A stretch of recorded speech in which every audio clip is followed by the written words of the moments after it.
Hey, what is up, everybody? Shout out to the Nightcap crew. Shout out to everybody who's hanging out tonight. Welcome to Anime Nights. I missed this thing, man. I missed it so much while I was out there in Houston, Texas. Even though I was at an anime convention, I was thinking, like, man, I really want to get in here and chop it up and talk some anime. But yeah, things are just too hectic when you're on the road. So I said, all right, man, we'll try to do a twofer.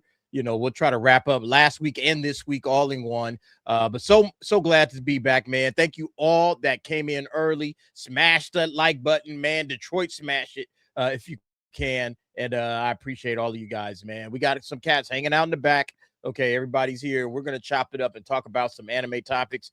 You guys know what we do, man. You guys know how we do it, okay? We let everybody speak. We let everybody have their say on the various topics that are here.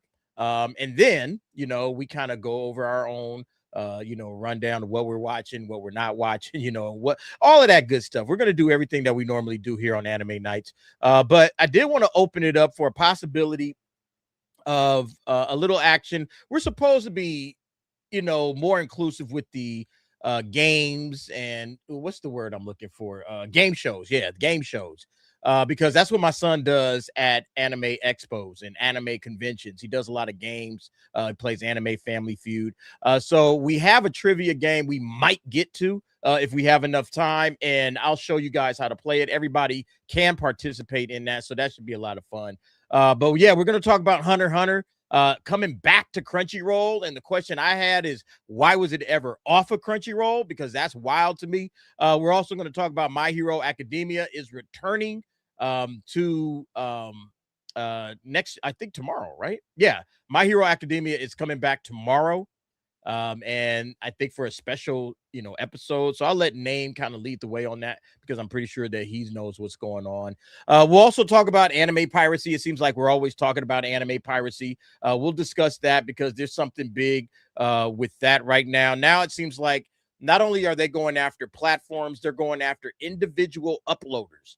You know, so it seems like Japan is getting super serious about this. They're going to go after everybody they can to try to shut down anime piracy. So we're going to check that out. And then we got a lot of other topics, man. I don't want to delay it too long. Let's go ahead and bring the fellas out. Thank you very much to MMA, Crease King, with his hospitality last week in Houston, Texas. It was a lot of fun hanging out with you, Crease. What's going on, bro? Man, man, today was awesome. Met up with Eric July and his crew out in Bell County. Just a little tired from the drive, but I'm here. So, and it was awesome having you in Houston, DA. Man, it was a great time, man. We're going to talk about anime Matsuri because it was a little bit muted this year. Not as popping as it normally is.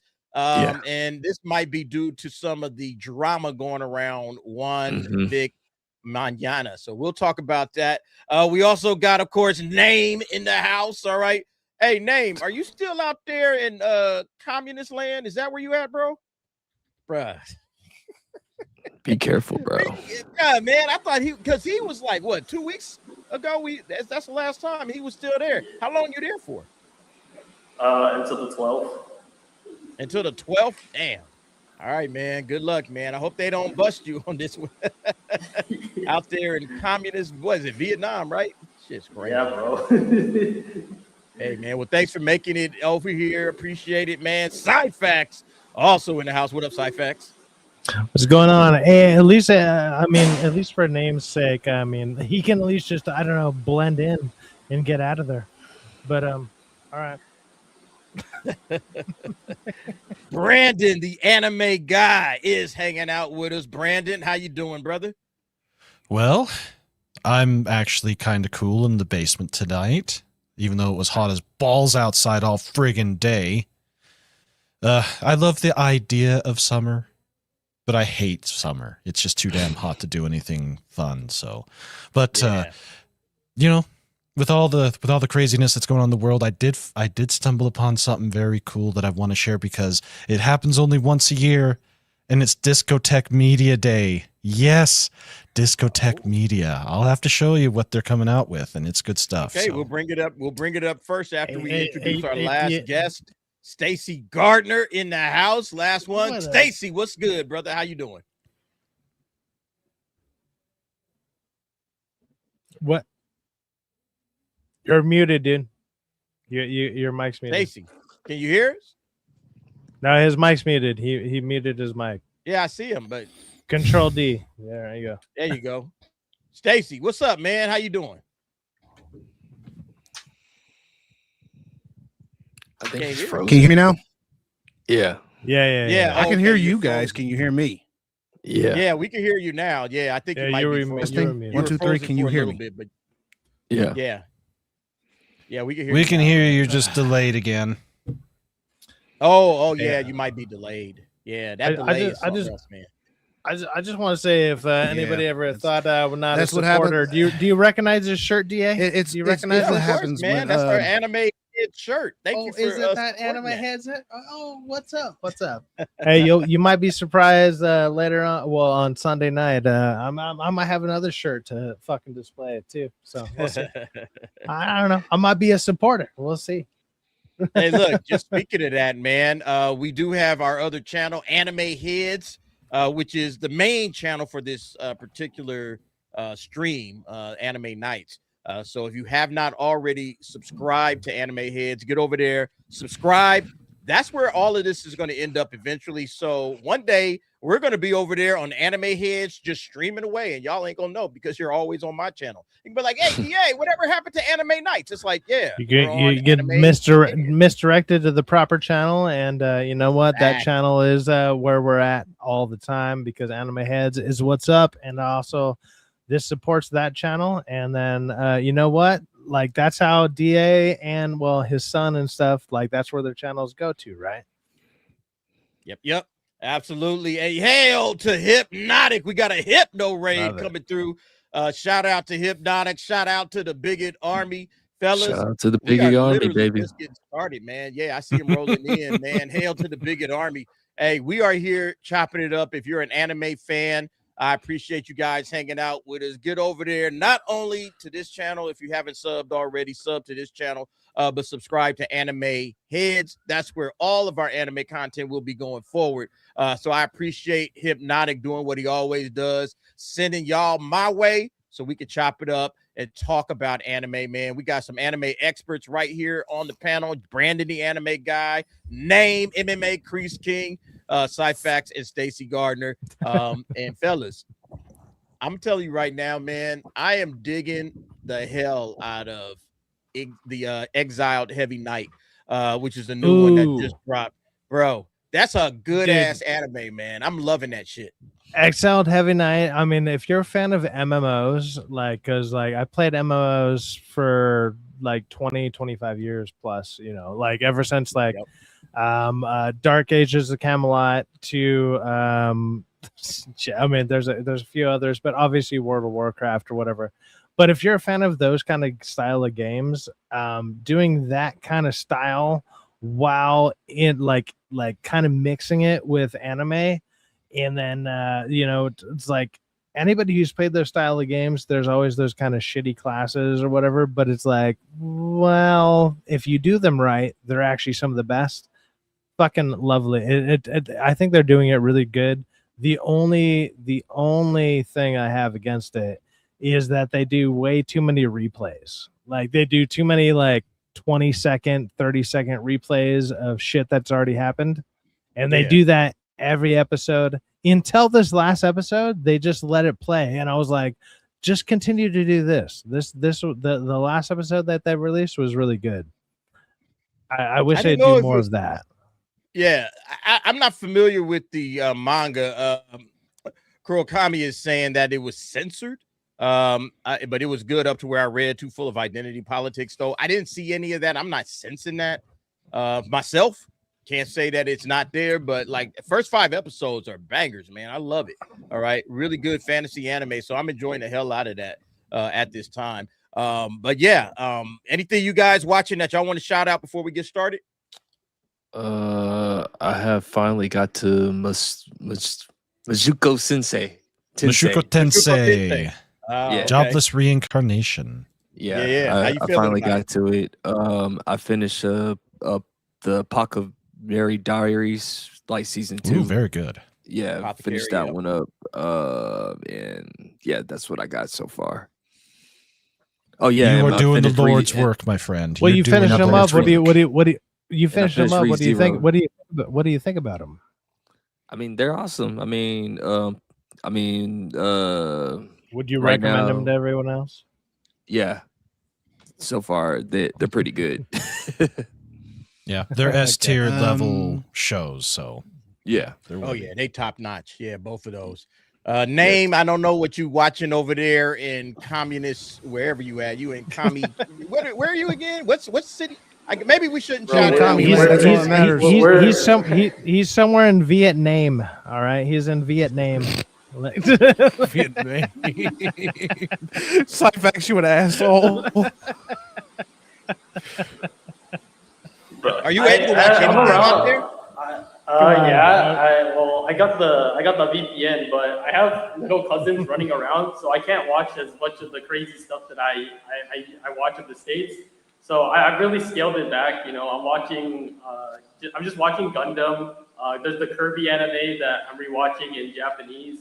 And then I picked up this new anime because I saw the movie was making rounds as like a great piece of cinema in Japan. So I was just like, all right, let me pick it up and see what it's about. It's called Chikawa. Here, I have a meme. I'll show you the meme that got me to watch it.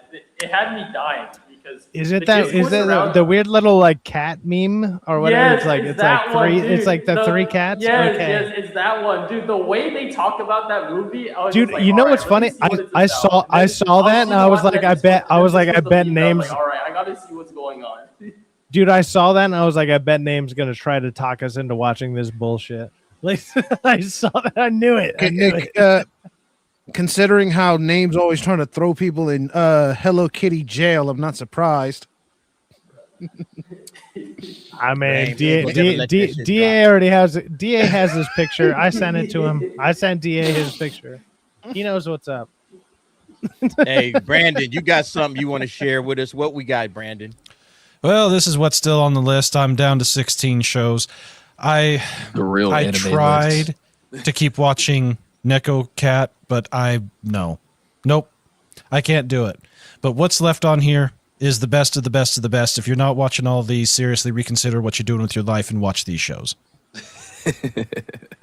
And we'll just leave it at that. I'm a smidge behind, but all I can say is peace never comes easy. War takes too long. And the animation is absolutely fantastic, but I'm struggling a bit with The Exiled Heavy Knight. I like it, but I'm not sure if I'd like it enough to be able to. That's the thing. To continue Like, it. look. I'm almost behind you on that because there is a lot of excess unnecessity. Like there's ridiculous.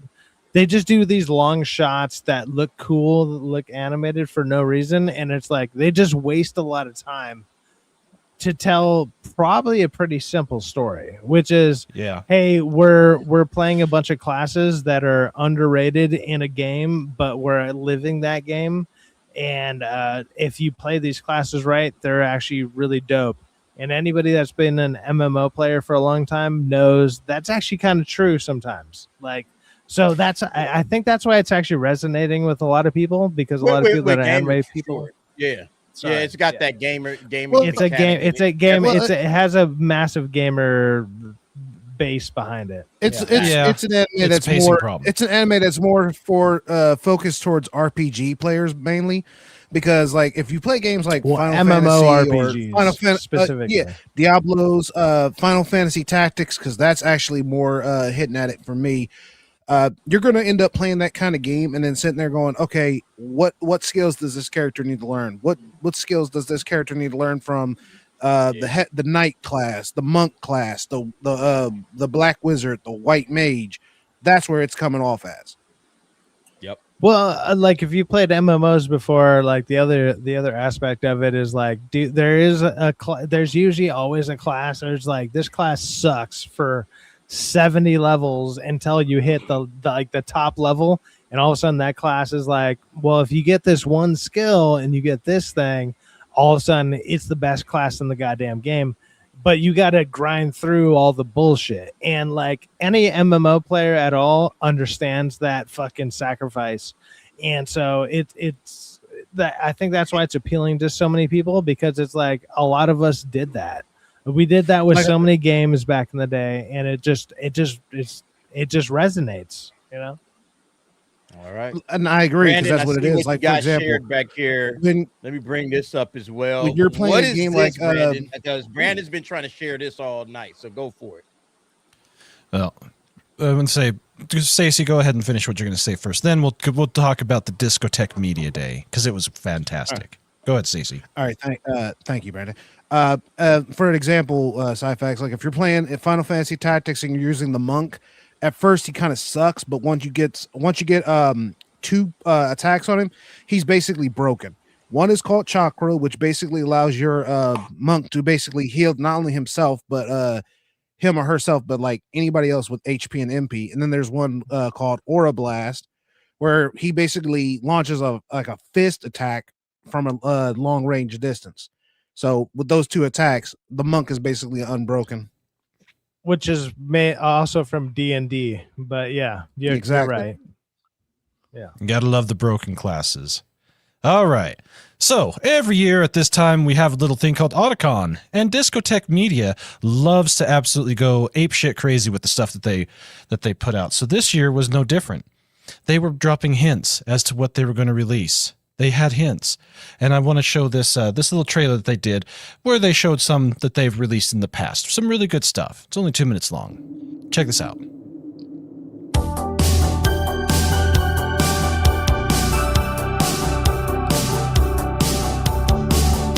Some of the more obscure IPs.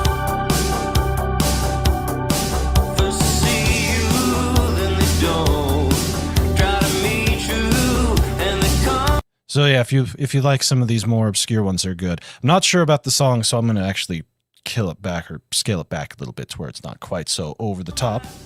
But yeah, they are known for remastering, getting access to IPs that are more obscure, not as common as they used to be. A lot of old shows, like this one. Stuff that was popular back in the 90s. And of course, they like to release Common Rider stuff. There you go, Name. You see Name just brighten up. Oh yeah. Oh, you can't be happy over there in that communist place. And of course, they got the great Teacher Onizuka that they released a Blu-ray release of a little while ago. An absolutely fantastic show. And of course, the origination of hentai and the tentacles. They went and restored this for no other reason than the preservation of the history, more or less. And of course, other shows, some mecha, 70s, 80s, 90s stuff. They do it all. If you go and look at the catalog they've released over the years, it's very massive. And they definitely are the physical media people. So, yes, Discotheque Media is they're based out of Florida. Well, this year, they've got some new releases. Lupin the Third, Zengada and the Two Lupins movie is getting a Blu-ray release. So the fourth and final OVA installment of the Takeshi Koike Lupin reinvention finally coming to Blu-ray, both dubbed and subbed. This was released in theaters when it first came out, so very good. Moving on, they're welcoming you once again. It's Discotheque Media Day, and they've got the return of Toradora. So this absolute classic is finally getting a long-awaited Blu-ray release over 20 years. Almost 20 years ago, this little gem came out. So if you are a fan of Toradora, there you go. You're finally getting your Blu-ray release. And to make it even better... yourself, Brandon? What was that? Are you gonna be grabbing that for yourself? I don't know. I just might. It's a good one, but they got one better. That anime looks up your alley, DA. Yeah, Toradora is special, but this one right here, they're releasing Lupin the Third Part 2, all 155 episodes with all the original Japanese and any of it that was dubbed. They're including all the dubbed. This is the one stretch that they didn't do all of it. It's only partially dubbed. So that's a big set. That's a huge set. But since it's all the 5 episodes, that's wild, man. That's dope. But since it's the standard definition masters of them being put on the Blu-ray, they can put like 50 episodes on a disc or something stupid like that. So this one will be pretty good. But we have some bigger ones besides Lupin the Third Part 2. That's my purchase. Yep. They've also got Lupin the Third Part 1 through 4 already in print. So they're still making them. So if you are a Lupin the Third fan, you need to start collecting. Plus they have all the OVAs and some of the movies from the more recent years. Now, remember, love Discotech because Discotech loves you. And just remember, when in danger, save your Blu-ray player, save your media collection. And yes, be kind to your discs. And now, Digimon Season 4 to go with all the other Digimon that they have released over the years. So for all of you people out there that prefer the digital monsters over the Pokemon, you've got your release. That's the Blu-ray version, right? Yep, that's the Blu-rays. I'm not surprised. I'm not surprised Discotech prefers Digimon over Pokemon.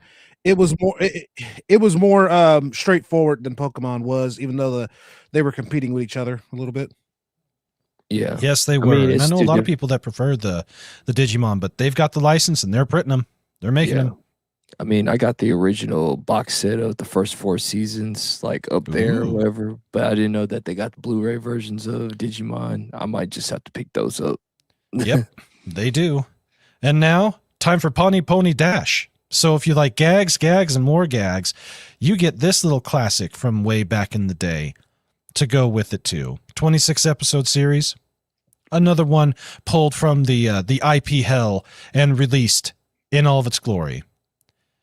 But then to make it even better, time for the JRPG fans to get Tales of the Abyss. If you're a fan of the Tales of series, this is one of the adaptations that they have done, and it is finally getting its Blu-ray release. All 26 episodes. But to not be outdone, where are the extras? It's finally here.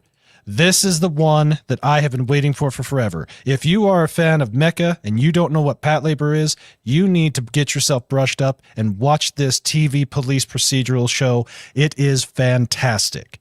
If I remember correctly, this is on High Dive. They still have the TV series, but this has been an IP hell for forever. But finally this year, we are getting some new Patlabor OVAs, and they are releasing the original TV series, all 47 episodes on Blu-ray, fully remastered. And I can tell you from watching I've seen this show. I don't think I've finished it, but I have seen, I thought it was Patlabor. So it's Patlabor. Yeah, in the English it's pronounced Patlabor, but I prefer Patlabor. It sounds better. It sounds more thing. Yeah, it sounds like classier. I absolutely love the opener for this, and we'll only do just a sec because this is one of those shows. If you let it go too long, they get touchy about. But it's such a good opener. It's such a good opener. An 8-meter tall mech. Oh, it's so good. Oh man, I might have to check this one out.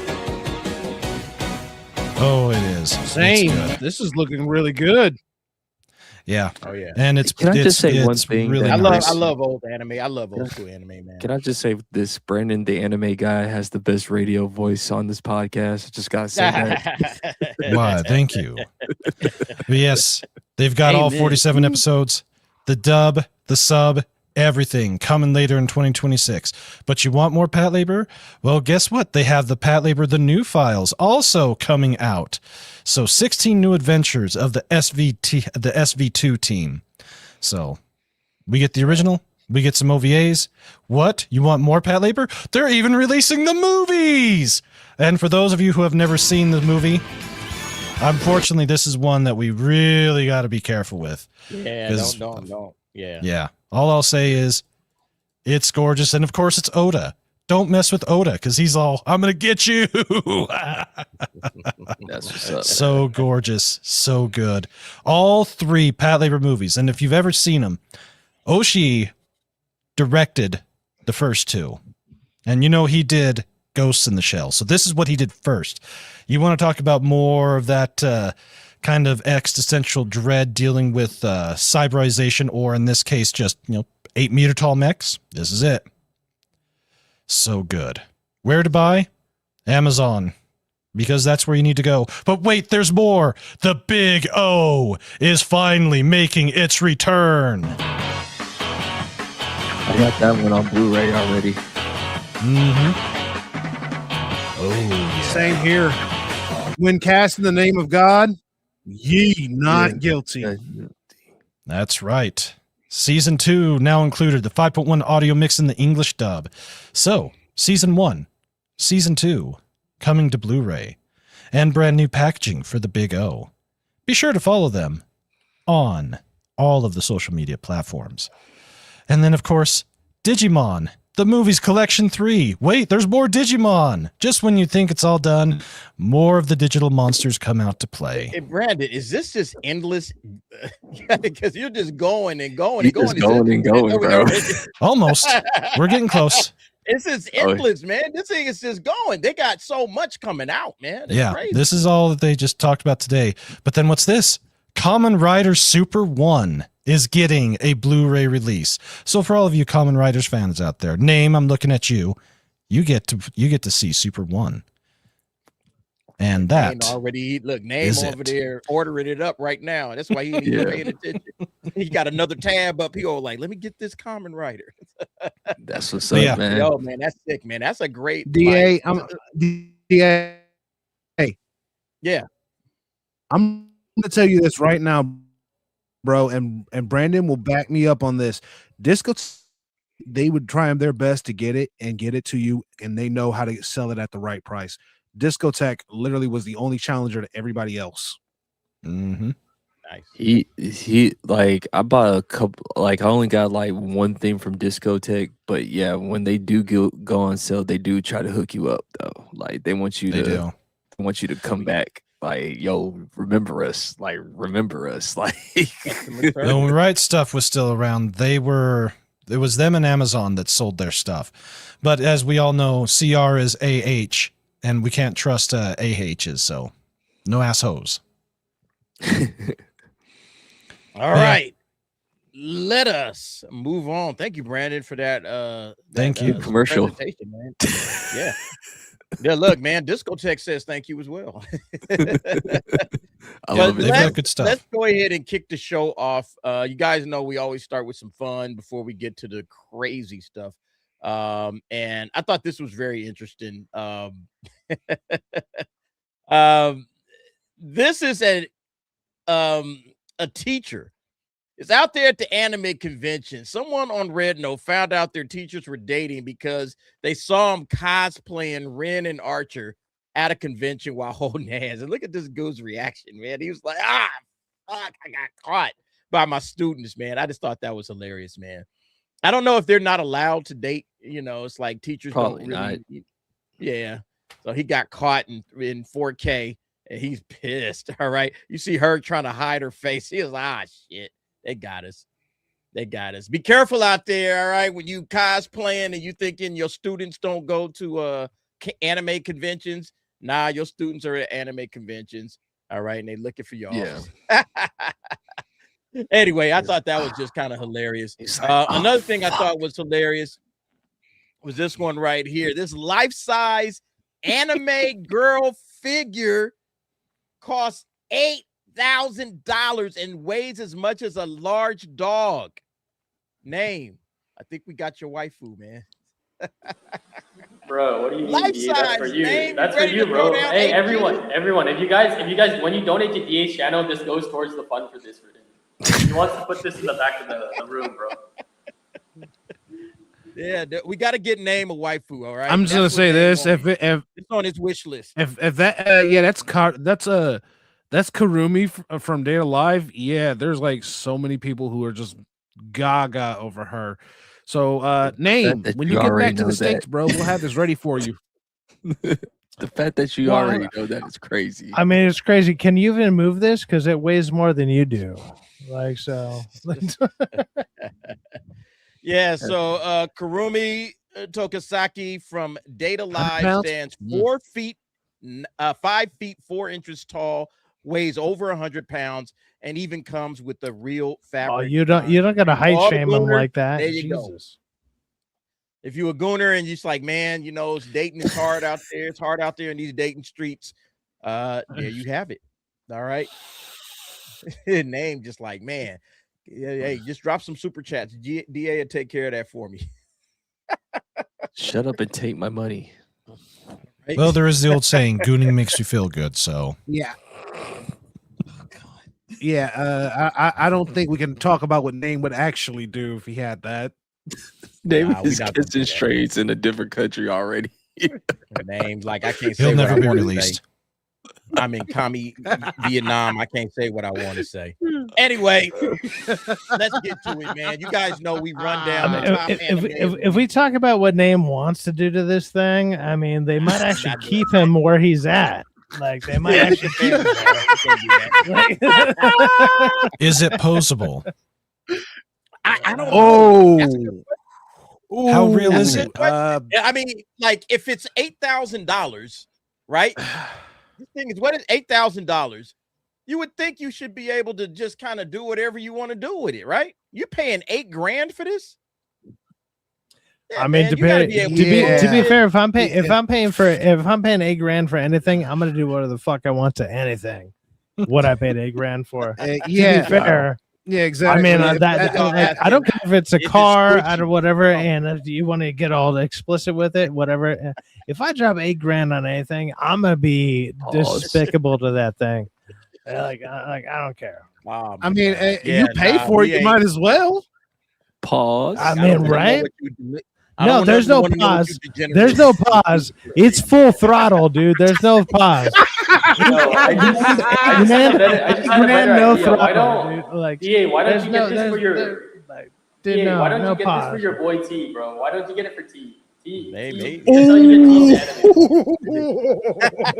T would ruin this thing day one. That's why. It'd be destroyed as soon as he got it. He's gonna kill all of us for even recommending that to dude. Just showing up on that thing, just showing up on T's doorsteps, it would just explode out of pure fucking intensity. It'd be insane. Y'all are wild, man. All right, let's get to it. That was just for fun. Let's talk about the top 10 anime of week 4. I don't know who's watching any of these, but Bleach, 1,000-Year Blood War. I think a lot of us are starting to get locked in on Bleach. Haven't got to it yet. First place.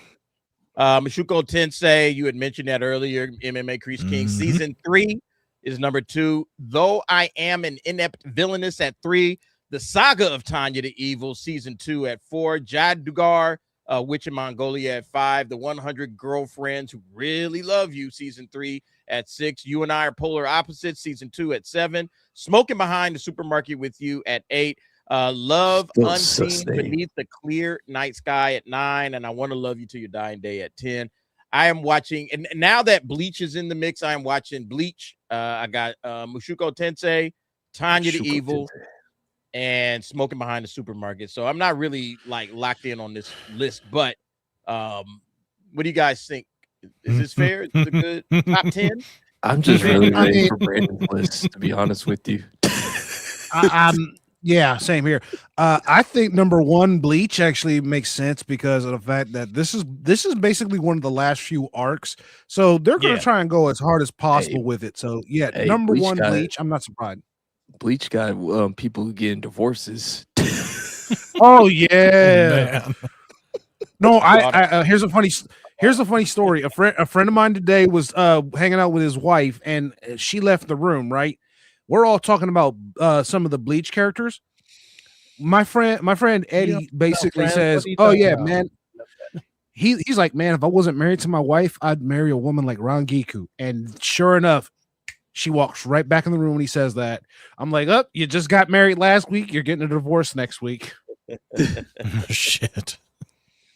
Yep. Well, Anyway, that's the top 10. Any other comments on that before we move on? at least 4, which is shocking. But the fact that Ghost in the Shell, Ironwalk Jean, or even Skelly's not on there is, or Cleavitus, or even, the Bookworm. Yeah, That's a Cleavitus crime won't against be in humanity. So, once again, whoever votes for these, I have to question their sanity. Yeah, whoever votes for these is clearly wrong. Yes. Yeah, not the I best will. list. I will give the you previous Bleach. list I'll give you actually- that one. Yeah. Oh yeah, for sure. Yeah, it's just weird to me, man. Like the previous seasons, it seems like I was like, yeah, these are pretty good. And like this list, summer is just like what? But in any case, I wanted to go ahead and jump into the top topic or one of the top topics, and that's My Hero Academia. Anime is returning with a new special episode tomorrow. Awesome. You guys know anything about this? Oh, this is what they played at. They played at the. This is what they played at AX. I thought they were talking about. Keep going, there's gonna name. be a Come horror on. Talk- No, I've actually didn't even know. I didn't there was know gonna about be a this, but I'm manga. definitely going to watch it tomorrow. So, name. I didn't see the episode. Did you? Yeah, they played it at Anime Expo at the My Hero 10-year celebration panel. Okay. Is it something worth watching? Should we check it out? What are your thoughts? It's on it? a nice Without little spoiling it's a nice little 5-minute one shot. That's all it is. It's just airy. She sings a song and that's it. You get a bit of world building. You see the updated hero rankings, but aside from that, you don't really get additions to the main story, as you guys would like to call it. So Yeah. It's one of those little nice things. So that, it's basically- it's 5 minutes. Yeah, it's 5 minutes. You can just watch it, and then it's like a just more YouTube video. Just watch it, and it's like, all right, that's cool. But I think watching it with the crowd in the crypto arena at Anime Expo really hit different because for one, I was sitting really close to the front, and they had the speakers blasting the music full force, and I could just hear it vibrating, pause through my skull, and it was just hearing everyone cheer for certain moments, and seeing certain people pull up, that was cool. But I don't know if you can get that same experience watching it alone. So. But it's just it's just nice thing, just if you want more My Hero content from the main universe. So Okay. Yeah, it's gonna drop tomorrow, right? Early morning, at 8 a.m. or something like that, early in the morning. So if you're a My Hero Academia fan, check it out. It's gonna be available. So that's that. Because I guess there's not much more to it. So you said it's only 5 minutes. yeah, they played it. And that's not an episode, though, right? That's yeah, not that's really not even an episode. That's just like a YouTube short. Yeah. Yeah, I thought this was because it doesn't really say much about it other than that, they're just going to have an episode. It says it's after the main anime concludes. And that was really it, It doesn't really give you any more details on it, on how long it's going to be or anything like that. So, interesting. Okay. All right. I thought there was more to it. I was waiting for you to drop me some some unique, takes on it, but yeah, nothing. All right. Well, I mean, there's one My Hero property that still has a whole season of content to be adapted, but DA only gives it a 7, so I don't know if he's gonna name always try to throw me up under the bus. I've already said I like vigilantes, but that's name running joke. That never gets old, by the way. Yeah. All right. But, I mean, Considering how he started you on the Hello Kitty crap, you're still surprised on this? No, I'm not.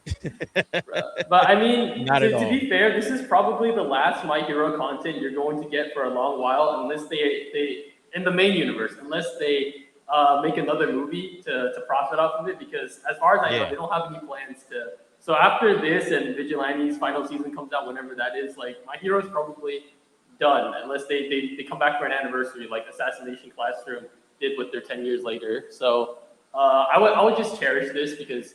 It's just a little sweet. It's a little sweet short. You can just watch it, just be done. Move on with your day. It's really cool. Okay. All right, cool. Well, speaking of moving on, we're gonna move on to this topic right here. I thought this was interesting. So you guys all know there's a lot of anime that take place in schools, high schools in Japan. Apparently, a famous anime YouTuber in America explains the reason for the prevalence of high schools in Japan or in Japanese anime like this. For Japanese people, high school is the most shining period of their lives. Once they become working adults, it turns into hell, so they reminisce about high school days. Japanese people don't want to see the dark reality of their own society. Now, this is a post from this guy, Masaru, all right, who is clearly Japanese. He writes everything in Japanese.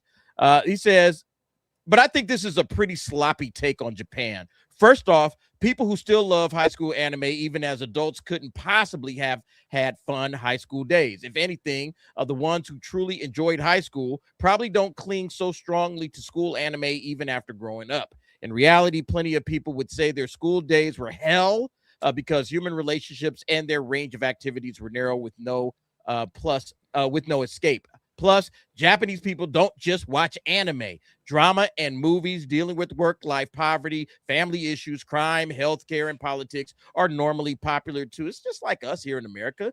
You know, it's not everything is just so pigeonholed to, you know, just high school life or whatever. The explanation that Japanese people escape into anime because they don't want to face the dark realities doesn't explain Japan at all. Manga's the same. Say that after watching. I don't even know what this is. I couldn't find a good translation of that name. Do you got it? Nope. Okay. Too many overseas anime fans talk about Japan like it's a country made solely of shonen anime. And I kind of like, there's so many different anime genres, like, but everybody kind of hyper focuses on shonen, right? Like shonen's the only anime that exists out there, and then you come up with these retarded takes like this guy saying, oh, this is why they love high school anime so much, you know. And then even when they sell themselves as living in Japan, they're people with hardly any connection to Japanese society, just living within foreigner community like the three people in this video. Living in Japan and understanding Japanese society are two different things, right? Don't go thinking a few anime and your own experiences let you explain the values of over 100 million people. I guess this is the YouTuber that he's referring to. So I just wanted to play a little bit of this so you guys can hear what he had to say. Why Trash cash. Oh, God. Is that a cultural thing? Yeah, it's a cultural thing. Why so? It's trash takes. For a lot of people, like high school is kind of seen as like this basically like golden time. Right. Yeah. It's really fucking It's like for a lot of people, high school is like, you know, the whole thing of like in the West of like high school is like, you know, usually movies that are based in high school in the West are based off bad memories. Yeah. You know, being like, oh man, my high school fucking sucked, blah, blah, blah. They're all these shit people, the jocks, the bullies, blah, blah, blah. Right? That's the norm in the West. In These Japan, guys sold it's out. glorious because to a lot of people, high school was a really fun time. With like these guys are 'cause YouTubers over in Japan as Americans telling, like, this is what Japanese life is like. DA, the guy who's speaking, he's half Japanese too, so that adds insult to injury. He's part Japanese by blood. That by blood, but that honestly don't even mean nothing to me. These guys, you know what I'm saying? That don't really mean sold much out to the me just anime because. community. Like they literally sold out the anime community, bro. Yeah, they actually had a big following on YouTube, but after it was revealed, they would just kiss an ass to the sponsors who were backing them. They just they lost half their audience almost. Yeah, with takes like that, I'm not surprised. I don't watch a lot of anime YouTubers. I only have a couple that I watch, so I didn't know who these dudes was. I figured one of y'all might. Yeah, Anime Joey is the one that's talking right now, and he's sold out. He sold out to everybody. He sold out to the corporations. The thing was, like, I remember hearing a story about Anime Joey, like, was talking about how some characters were overdeveloped for the roles they were given, and I'm like, are you sure about that? Are you sure about that? Because he was like, while, like, for example, I think he made a take once about Yu-Gi-Oh. He was like, while Kaiba and Joey were supposed to be the top two, it made sense. Joey Wheeler was like too big for his britches. I'm like, no, he wasn't. He was supposed to be the Joey had guy who earns. Yeah, He was supposed to be the guy who earns his stripes. It's like he knows he can't be like the top duelist in the world, but like he's up there. Like, you know, he'd be like more of a gatekeeper more than anything. But like Joey can, like any given Sunday, he can win against any of the best duelists if he has the right cards or if plot is not into it. Exactly. That's wild, man. Yeah. So like I said, I didn't know much about that particular YouTuber. I hadn't heard of him. I just kind of read that, and I just wanted to get you guys' takes on it. Oh yeah. I feel like Japan is, you know, constantly being, I don't know, I guess farmed for, you know, their you know, anime and, you know, obviously their culture. You know, a lot of people enjoy Japanese culture. I do. But I think there's a level of respect that you need to pay to Japan. Like when you're basically saying this is the reason why, you know, something like a high school anime is popular, and then you're labeling an entire country, an entire like society, and saying this is how these people are. Yeah, man, you really better be on point with that. He played. They all like them 3 YouTubers right there. They play both sides. Like they want to be cool with their leftist friends, but they also try to cater to their audience at the same time, type of thing. It's like, you know, they're trying not to lose their bag and try not to lose their audience at the same time. So they don't really stand for that. Right, because before they went corporate, they're actually really not as knowledgeable about anime. They still are, you know. It's just that now they have the sponsorships, they have connections with people in the industry, like they do interviews with manga anime studios and all that. But yeah, and they headline some convention panels, and they're good friends with Hassan. Yeah, that's another one. They had Hassan on the panel. Say no more. That really turned a lot of people off from them. It was like, you're really platforming him of all people. They lost about a good number of them. Bro, speaking of Yu-Gi-Oh, I found this meme. I sent it to my friend earlier. I thought Stacy and MMA Chris King would like it.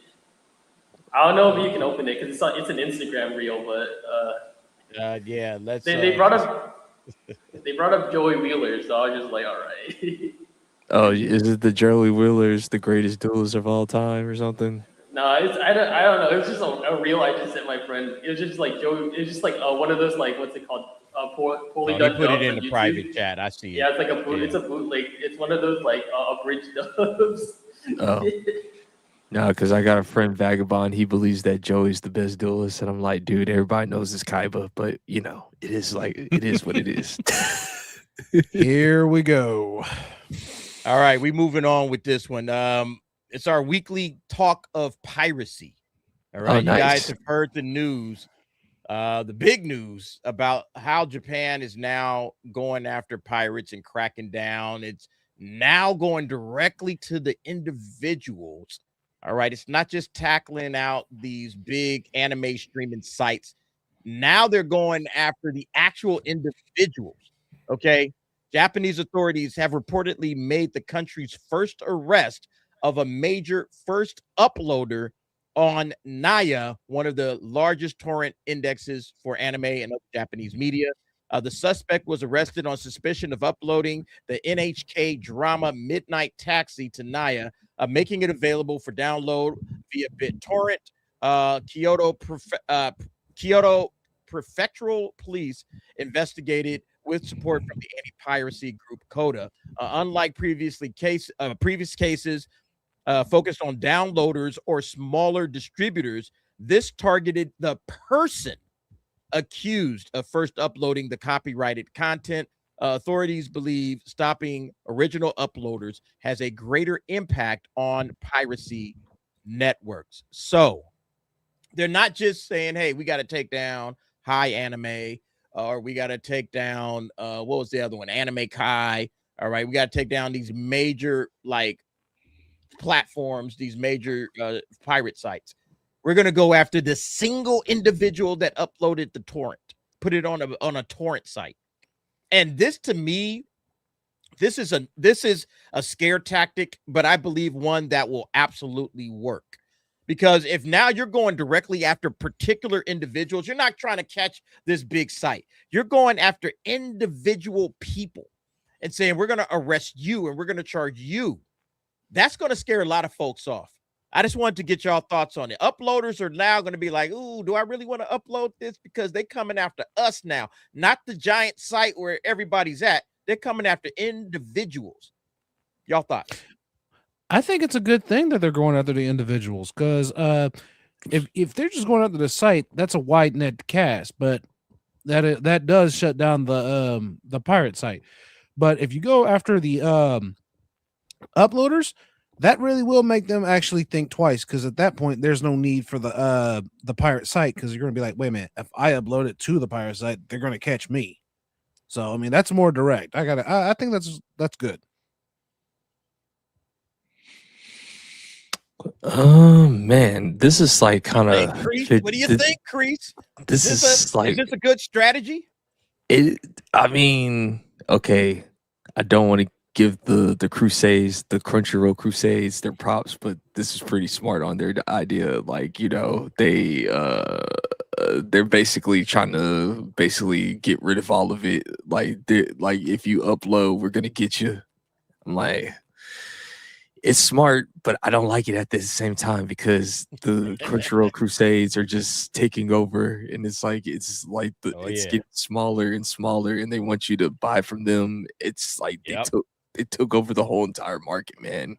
We're like, you know, and there's hardly no more physical media too. So Crunchyroll is purging. Their strategy is interesting. We're going to get to that in just a minute. Actually, right after this, we'll discuss Crunchyroll and Sony's strategy, because the name. I know you a straw hat at your core.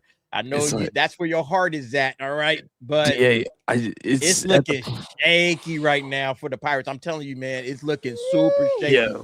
That's what I'm saying. It's like you're in a weird position. So like if you try, like if you want to buy something, you can't buy anything, because you know the physical is almost gone.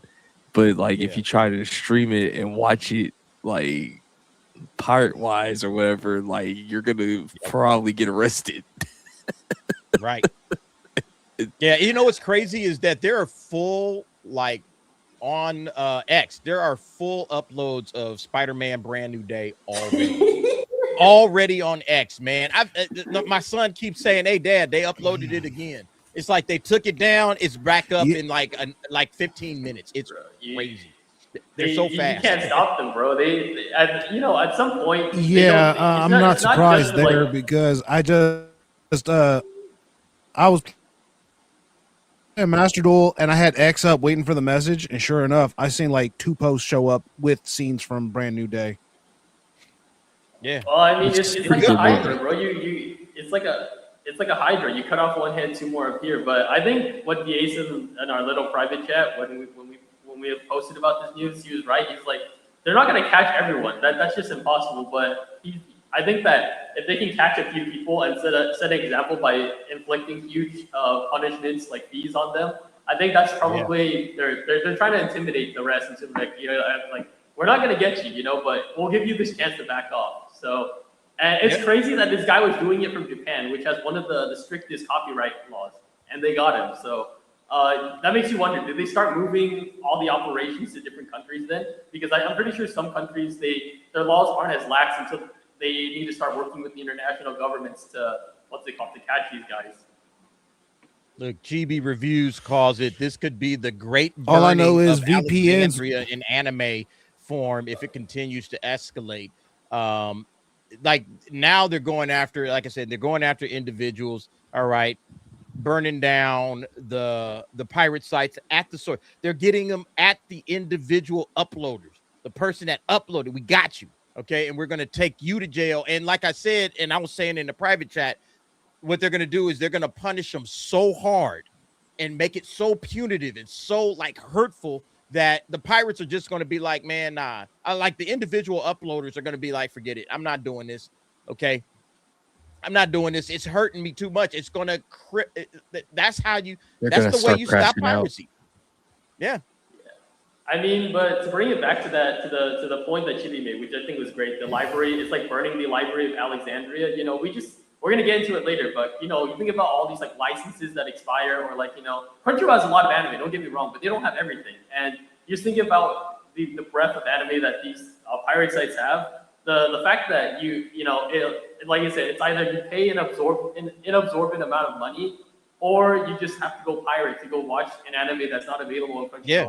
And now people are starting to lose the access to it. It's like, okay, so what do I do now? Do I have to wait forever for, like, you know, Discotech to make a Blu-ray of it, or like, you know, I just pray that Crunchyroll licenses it, or do I just never watch this anime that I want to watch? So I think it's just like a real problem.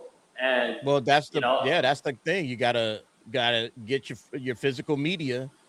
Okay, that's the importance of physical media. And then when like Crunchyroll, or not Crunchyroll, Sony says, you know, I think we're gonna limit the amount of physical media that we're making and selling. It's like, okay, then what ends up happening? The price of physical media goes up. They're gonna start charging more. They're gonna price you out. This is also going to, yeah, and this is also going to lead to the more purchasing of VPNs too, so that way they can try and get around that stuff. Oh yeah, but we were just talking about it, and I was stunned that this had even happened. Okay, Hunter x Hunter has officially returned to Crunchyroll after being removed earlier this year due to an expired licensing agreement. So the name's point, they let the license expire, and then they brought it back, and now it's back on. You know, because you know Hunter x Hunter is back in the news, and let's go ahead and bring it back, but. Like, first of all, I was blown away that Hunter x Hunter wasn't even available. Like, how do you not have Hunter x Hunter available on Crunchyroll? How are you an anime streaming giant and you don't have, like, it blew me away because I was like, wait a minute, it was gone. I know I hadn't seen it, but I've seen the series, so I wasn't really tripping off of it. But I'm like, that's one that you don't let expire. Okay, Yeah. there's certain like anime that's just, they should always be available if you are Crunchyroll, and Hunter x Hunter is absolutely one of those anime. I feel like Demon Slayer is one of those anime. You just got to leave it on. You don't ever let the license expire. There's certain ones that's just like this is always on. Dragon Ball Z should always be available on Crunchyroll. I don't know what Crunchyroll is thinking with this one, man. Like, don't let Hunter x Hunter expire. That's retarded. Am I know what it barking up the wrong is. tree with that? It's Sony. Sony is asshole. Yeah. There really is no other way to describe it. It's just Sony being Stupid. special. Yeah, it's insane, man. It's like, but you let it expire. And the only thing, this is what's going to start happening, is that they're going to let some of these licenses for these very popular anime are going to expire, and then they're going to be, but you got the physical media. We'll release it on physical media now, and now it's your opportunity to get it, but it's going to cost you. You know, then they're going to jack the prices up to some insane amount, and everybody's going to be like, "Whoa, man, you guys are like," I see the game plan already when it comes to Crunchyroll. I think they I know Hunter was on Netflix, and they probably was just saying like, okay, we make more money on Netflix than like our own website too at the same time. So they're probably looking at that or whatever, because there's a lot of stuff that's on Crunchyroll that's on Netflix at the same time too. They're trying to double up their pockets, in my opinion. Yeah. Here's some delisted titles on the platform. Oh, go ahead, Name. I'm sorry. Shit. Nah, I just wanted to say, between this and Black Lagoon, I kind of want to put my tinfoil hat on and say this is a marketing push to promote their newer anime. Because, you know, we talked about this several times. Like, you know, these new kids, they're not going to know anime history because there's so much anime that comes out every season that you're just overwhelmed. Like, I can barely find the time myself to go watch older anime. And, you know, in between keeping up with the seasonals and all that. And even then, I can't keep up with the seasonals as much as I would have liked to. So it's just like, you know, it also feels like kind of a marketing push. Like you said, there's certain animes that are like, you know, and I thought Hunter x Hunter was one of them where you're just like, you should never let it expire. It should be evergreen. It should always be on there. That's evergreen, bro. Yeah. Exactly. Yeah. Like those like starter animes. One Piece should be evergreen at all times. One Piece. It should never, ever, ever have a license that could expire. Every episode of One Piece should always be available. Every, like, Death Note is another one. All right, it just stays on the platform forever. Death Note is on never let every it go. platform that I notice. Like it's almost on every single platform. Yeah. I'm guessing they tried to get the licensing deal at a cheaper rate for them. That's probably why they let it lapse and then said, "Oh yeah, we brought it back." Yeah. Yeah, Sony's just stupid. It does bring up a thing about when you're talking about licensing. When we talk about Ghost in the Shell, with the newer one being on Amazon, the standalone Complex series are not available on Crunchyroll, not available on High Dive. They're available through a specialty service, if I remember correctly, called Heartland, which you can get on Amazon. I was shocked when I saw that they are the ones that have the right to the streaming of it. But to get it, you have to pay Heartland like $3 a month or something like that. It was strange to see something that's more for middle America, you know, the Hallmark-ish type of service with the type of shows having Ghosts in the Shell being part of their streaming service. It was weird as hell. But when it goes to these things, anything that gets to a certain age becomes a legacy IP. If Crunchyroll and Sony in their infinite wisdom are going to be assholes about it, let it go and get it on some other service that is willing to pay a nominal price but make it to where it is evergreen available. Or, just like how our friend Kreese there has the physical, always leave it available for purchase and don't try to screw us on the cost. Yeah. I got this on Amazon for... Which is why... I got this one for pretty cheap, too. I think this was like $80 for the whole entire season. Nice. That's pretty good. That's a lot of show for not a lot of money. Price, bro. No, but I mean, Brandon has a good point, you know, but it's also, I think the streaming bubble is just getting too big, you know, like $3 a month. Don't get me wrong, that's not bad, you know, that's actually okay, you know. It sounds like a really good channel that I would pay for, but you know, you think about the average consumer. It's like, okay, I gotta get this to watch this, I gotta get another streaming service to watch this. It becomes too much. It's just like, bro, why don't I just gotta pick, you know, why can't I just pick between Crunchyroll and Netflix, and then that's eventually the one they just like. That's the point. Yeah, there should be like, look, I feel like Crunchyroll should have this thing on lock. Hey, we got the most, we got the best, and there's certain anime that's going to be on this thing all the time, and we're not going to play around with this because you could literally capture the entire market and make everybody happy, and it's like they don't want to do that. Well, Sony is asshole, but I've had to put a pause to my physical media collecting for a while, but I came across this today at Wally World, and I was shocked because my Wally World used to carry a lot of anime stuff, not so much anymore, but I did pick up Dawn to Dawn Season 2. Hey, nice. Yeah. There you go. It was only $25, so I'm like, yeah, okay. I'll splurge. I haven't done it for a while, and of course, I watched the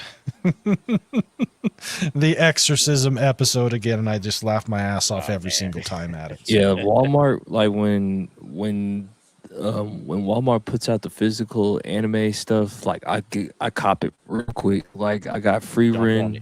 On physical media. I got Kaiju number 8 and like a lot of the Demon Slayer TV show or whatever. When it was their website, their distribution centers carry. They're about as big as Amazon on the distribution side, but not in the in-store. The in-store physical media sections are quite pitiful. Yeah. They kind of dwindling it down. Like they just only give you like the new releases and like maybe 2 or 3 like animes that you already probably have. So yeah, it's pretty bad. It's to me. I don't get the move.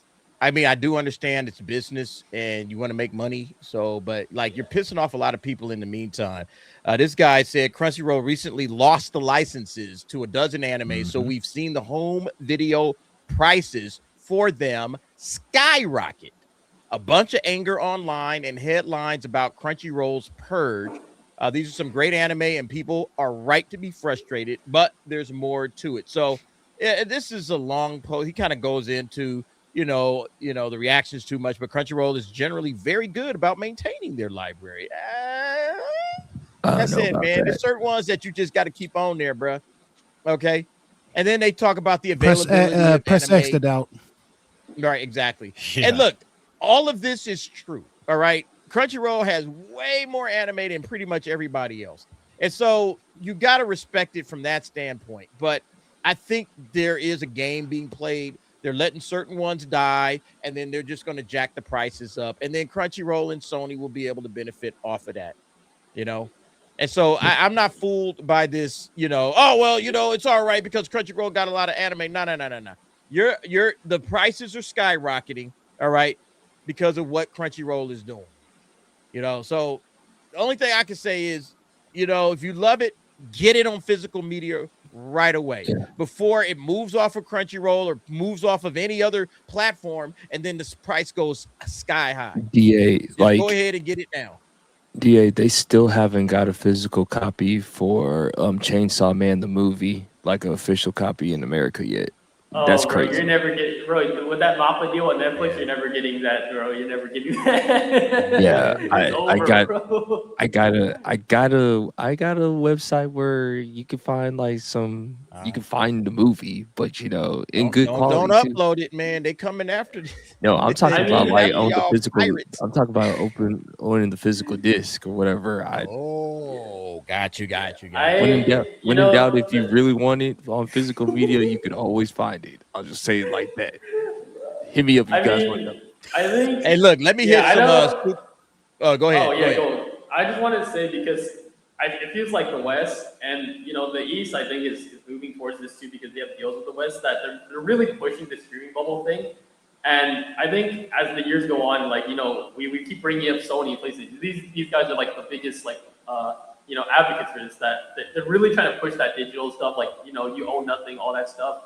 And it really sucks because I think Japan still has a pretty consistent Blu-ray and DVD release schedule. But the problem is like when you buy from there, you don't know if you're going to get English subs on there. Because I checked for a show that I was considering buying the Blu-ray of from Japan. First of all, the import is atrocious already. But second of all, it's like for people who don't understand Japanese, like I'm gonna buy this thing and I can't even watch it because it's only going to be in Japanese. Like there's no guarantee of it being an English dub, English sub or anything. Yeah. So it just sucks that they're doing it over here because it's just like, you're really limiting the consumer's option, which is stupid because gotta learn Japanese, folks. They pushing us in there. We might have to start doing some Japanese lessons on anime nights. Oh boy. All right, everybody, let's talk to these folks that were so gracious to support the channel. Ross C. Bilson just became a YouTube member. Ross, I always see you in the chat. You're always supportive. I appreciate you, brother. Thank you very much for the membership. Gilgamesh coming through with a 5. Name is still being held hostage by Hello Kitty until DA admits they are dating. Also, Bleach, 1,000-Year Blood War, The Calamity opening and closing are great. Absolutely, man. The Hello Kitty accusations, y'all gonna stop it eventually. Y'all gonna stop. That's now y'all your gonna identity. Stop these Hello Kitty accusations. I don't know how. With something. No, it could be worse. You could when something worse. King, when something worse than Hello Kitty pops up. That's true. Yeah, Very it could be true worse. It could be worse. Almost a year of dealing with something it now. worse than Hello Kitty comes up. Name will do it. Yeah, probably. Gilgamesh for 2. I got my tickets for Transformers the movie. When is that drop? Is that coming up this week? Oh, that's the 1986 movie. That you got the yeah. power. One. Is that this weekend? That's this weekend, right? I don't know when it comes out, but is it? I think that's this weekend, if I'm not mistaken. I know they're adding a little post credit. The funny thing is, stores.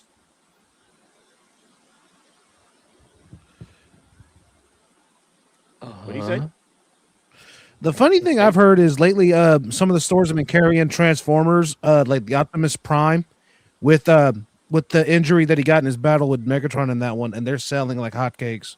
Oh yeah, that's been out for a while, but yeah, don't get me started on Transformers, bro. I'm a crash out. This company is actually September 17th.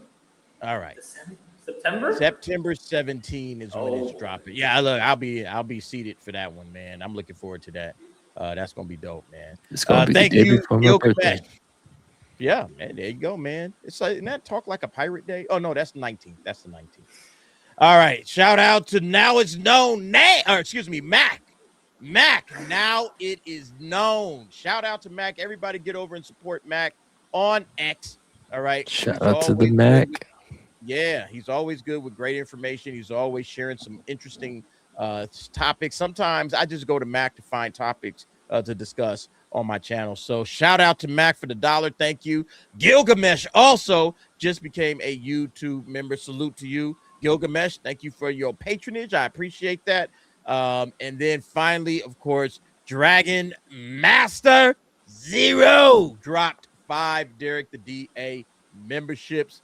And look, Dragon Master always hooks it up. I appreciate him for doing it. Let me go ahead and thank him with his own emoji because he has his own emoji. Everybody that is a member can also say thank you to Dragon Master for giving it up.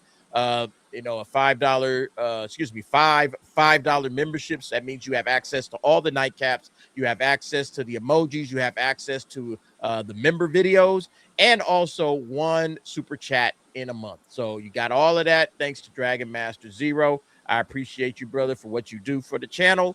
And thank you very much, everybody. Let's give some love to those that drop supers. We'll start off with the members. All right. Brand new members. We got 7 of them tonight, right? 7 brand new members. Hey, you guys are dope and welcome.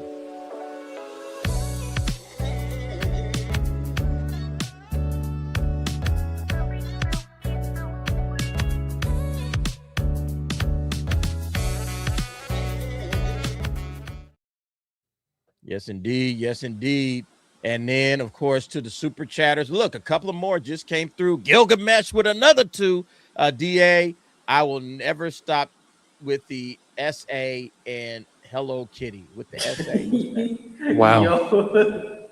That's wild. Wow, that just got That real went to a dark. dark place really quick. That That's went real dark real quick, Gilgamesh. wow. Woo! Damn. Hey, Well, I I'll did let it meet your slide. voice actor last week, Gilgamesh David Vincent. He's really cool. Very awesome voice. There's that. And then Nick Nax. Hey, man, look. Nick Nax is another one, man. Always supporting. No reason, just saying. Thanks for all you do, DA. Hey, thank you, Nick Nack, for all that you do, supporting the channel whenever you can. I appreciate it. Nick Nack has been supportive as well. She has her own emoji, all right? Just this little black cat that says Nick Nack because that's what she is, man. She's a little black cat. Always hooking it up, always taking care of business. Let me go ahead and lace you up with some love.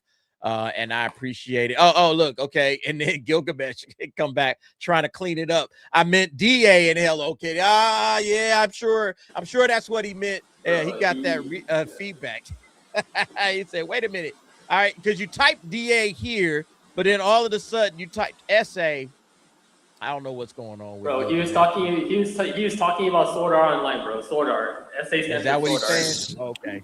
So, All right. He forgot the O. Gilgamesh. I'll let it slide. Thanks to the super chatters. You guys are dope. All right, we on to the next topic. But before we do a little bit of All Might for you, here you go.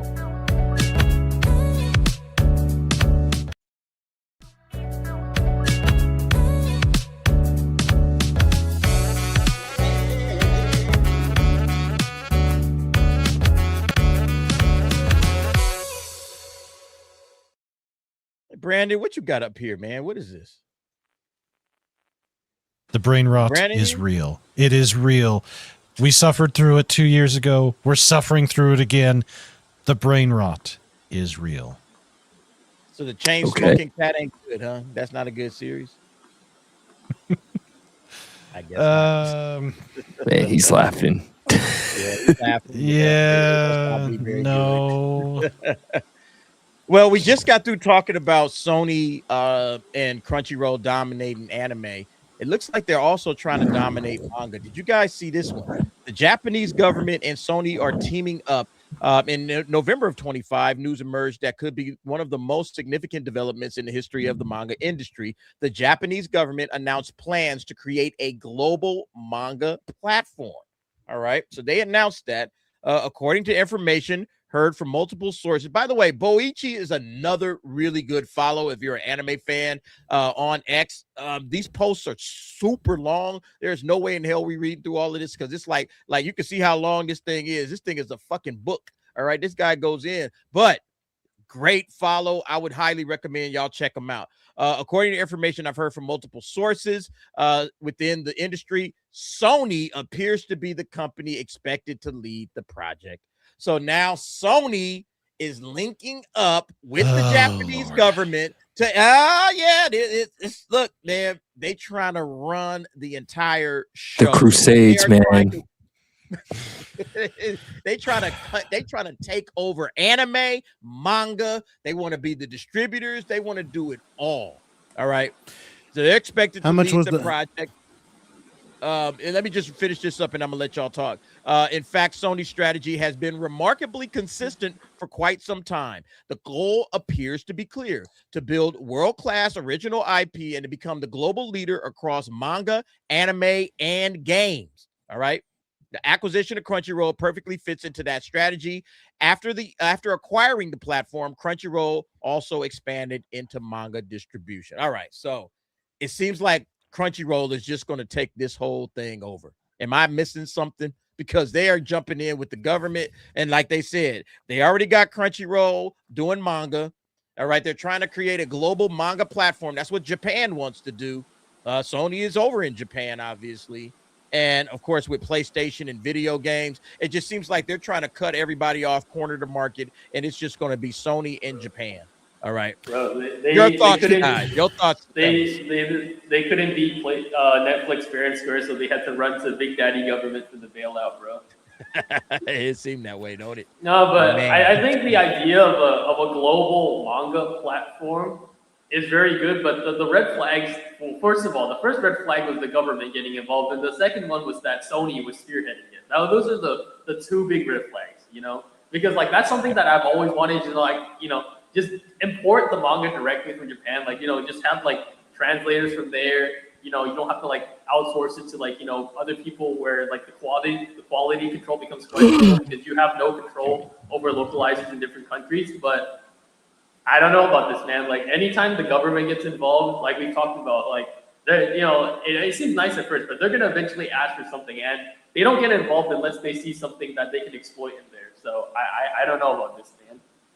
You don't follow the I'm from the government and I'm here to help. You don't you don't. Bro, Aldous Magnus had it right. I know, guys. I know I'm in Vietnam right now, but I'm an American at heart, bro. I hate the government.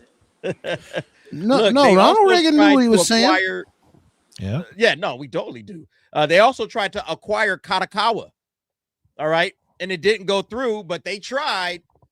Sony is making major plays into every aspect of manga at this point in time. Go ahead, Stacy. What was it you was about to say? No, I mean we already went over it. Ronald Reagan said it best. Those are the 9 most terrifying words. Now, this whole thing about Sony, I'm sorry, no, this is bad news for us. This is why I'm hoping that that idea of direct to consumer actually happens, because that's the best way to get around this legally, at the very least. Yeah. Yeah, 100%. Yeah. Listen, man, the way that Sony handles business with Crunchyroll, again, it makes me nervous for stuff like this. And now it's like they want to control the global distribution of manga. They want to control it. And if they control that, they got it all. I don't know how they'll be one of the most powerful. Like you said, Dame, Netflix is probably Netflix, they give Sony some issues, but Netflix doesn't have anywhere near the amount of anime titles. Crunchyroll pretty much corners the market in terms of your go-to. Hey, who's got the most anime? It's Crunchyroll. But you're seeing what's happening right now, Brandon. I see your chat, Brandon. Holy cow, the brain rot is real. Remember, Sony is asshole. Yeah, don't trust Sony. Sony asshole. No, if it was anybody else other than Sony, then maybe I might be a little more willing to give them a pass. But with how they have been behaving over the past 10 years, you cannot give them anything. Because once they have this market cornered, which is exactly what they're going for. They're going for full on monopoly. Yeah. They've already shown that they're willing to cut any type of physical media. Don't be surprised if they stop producing Blu-rays for any of the anime that Crunchyroll gets licensed to or has first rights to. And don't be surprised if they stop actually making physical manga. So Sony can piss off. You got a good point, because they're going for the head. They're going for the king, because they do have anime originals, but a lot of anime are adapted from manga. So if they can get control of the creative output as well, I think that's cause for concern, And I really hear what you're saying, Brandon, because like for the past 10 years, and probably even like longer, Sony's been fucking up, but I feel like they're so big that it's too big to rig for them in the case that, no matter what, unless you have like a huge amount of people who are willing to boycott them, like that's barely going to make it dead, because we heard about the PlayStation stuff. Everyone was up in arms about that, and then they dropped I forgot what game they dropped. It was one of the sports games, or like the Call of Duties, and everyone was on board. So it's just like the boycott. Exactly. Right now, hey guys, keep talking. I'll be right back. Keep talking. Well, right now, at the very least, Sony is not feeling the effects of the PlayStation boycott, but let them drop that PlayStation 6 next year, then you'll see what happens. So you're just saying wait until PlayStation 6 drops, and then if people don't buy the console, then they're gonna have that disc player. They're no. See, I don't think it's gonna be like that. I don't think it's gonna be like that. But if the boycott goes the way I've heard it's supposed to go, they may actually reconsider it. I don't know if they're gonna put a disc drive with it, but they're gonna seriously reconsider it. Sony has actually, I guess you could say, bowed to the fans at least a couple times in the last few years, if they're hitting the right spot. Yeah, I was gonna say this just to your point on this manga thing, because as you know, the manga sells the anime and the anime sells the manga, and if Crunchyroll is gonna take over the manga game too, man. They already took over Right Stuff. Now they're going for no, I don't like that. Neither do I. It's neither do I. Because they're gonna, if they buy the biggest manga company and then they just said okay, now we got manga too. We run everything now. It doesn't matter where you go. You'll forever see those 4 letters on the side. We own you. So I don't like it at all. So awkward silence. But I mean, that's the thing. I mean, it's really hard to get a boycott going, because there's a lot of people that are outside of your circle of influence. The people that we talk to, the people in this stream, they'll listen. They'll hold their money. They're really good about it. We've seen it happen at the movies. DA puts out a movie. It's like, all right, this movie's kind of it's not all that. You can hold your money. Everyone's like, all right, thanks.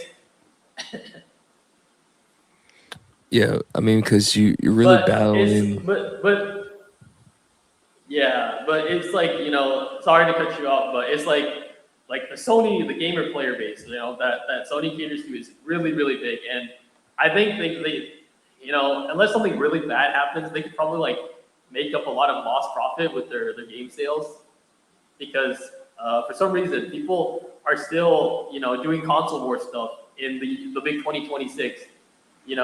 When PC console still keeps on going. Exactly. It's like when you took on the disc player. You're starting to limit physical, which is one of the few reasons why consoles were still going. Yeah. So it's just at this point, it's why not just invest into a PC? It's just nothing. It's what Sony's about to do is just going to be nothing but a license company.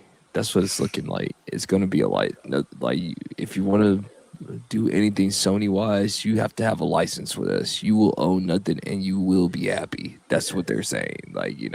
Yep. So, like I said, if they're taking over Sony's the manga game, the dominant distributor of anime worldwide, even surpassing Netflix in that field. That's how market leaders are built. But if Sony wants to lead the manga industry, As well, what comes next? It would need to become the Crunchyroll, Netflix, or PlayStation of manga. In other words, the dominant global distribution platform. The problem is that no such platform truly exists today, especially not on a global scale. If that's the case, then the conclusion seems obvious: is no one has built it, build it. And so basically, I think Japan, especially with the way that things are working with piracy, how they're cracking down super hard on piracy. They're trying to make sure that you're not pirating anime, you're not pirating manga or video games. So they're attacking it from that front. They're partnering up with a huge company like Sony to try to build something global. And I think Sony's got the leg up on it. This is going to be interesting to watch. Let me ask you guys this. So, like, we all know that Shonen Jump is like one of the biggest like manga companies in Japan. Like, if Sony wanted to, you think they'll like try to buy Shonen Jump if they had a chance? They tried to buy KADOKAWA. Yes. Yeah. It's Yeah. like, I mean, they tried to buy KADOKAWA, and so yeah, Shonen Jump, or maybe create a partnership with them. Absolutely. Yeah, I think with the, when if you compare the strength of the U.S. dollar to the yen, I think they could probably buy them out. But I kind of hope that Shonen Jump just holds out. At most, just give them partner rights, like you guys said, because it'd be a nightmare if they were able to buy out Shonen Jump, because that's a lot of the animes you guys like, it comes from Shonen Jump, and especially Shonen Jump, it's marketed towards kids, especially. That's their intended I got a demographic. vibe. I got a vibe, like, because they're gonna need content or whatever. If they're gonna make this quote unquote like website or whatever for where you can find all your anime or whatever, if they're seeing that Shonen Jump has been struggling with sales and everything, they're gonna go for it. I believe that's just my theory or whatever. I think they'll go for it. That more than likely could depend on the struggle. If the struggle is like bearable, they'll probably go for it. But if the struggle is too chaotic, they probably won't. They'll probably go for like a partnership. I think a partnership makes more sense. Yeah, I think so. Shonen Jump has to hold on to their properties like Sony holds on to Spider-Man, because Sony is never selling Spider-Man. So Shonen Jump has to have that same mindset. Where you just gotta have an eye. You have Dragon Ball, you have One Piece, you have Naruto, you have countless great titles. Like, you have the although they have the money, you have the the power. It's like, exactly. Yeah. So you gotta leverage that. You have the Because fans. I know they just don't do as physical copies like they used to. I know they got their little app themselves or whatever. Like, they got the Shonen Jump app or whatever. Isn't it like $4.99 a month or something? Yeah. Like, I think $4.99. I think that app is for us. I think they're still selling magazines like over there in Japan, but it's Japanese, so that's for us. They selling. When I was over there, man, like, there was Shonen Jump in every 7-Eleven. Yeah, every market, bro. Everywhere you went, bro, there was a Shonen Jump little section right there.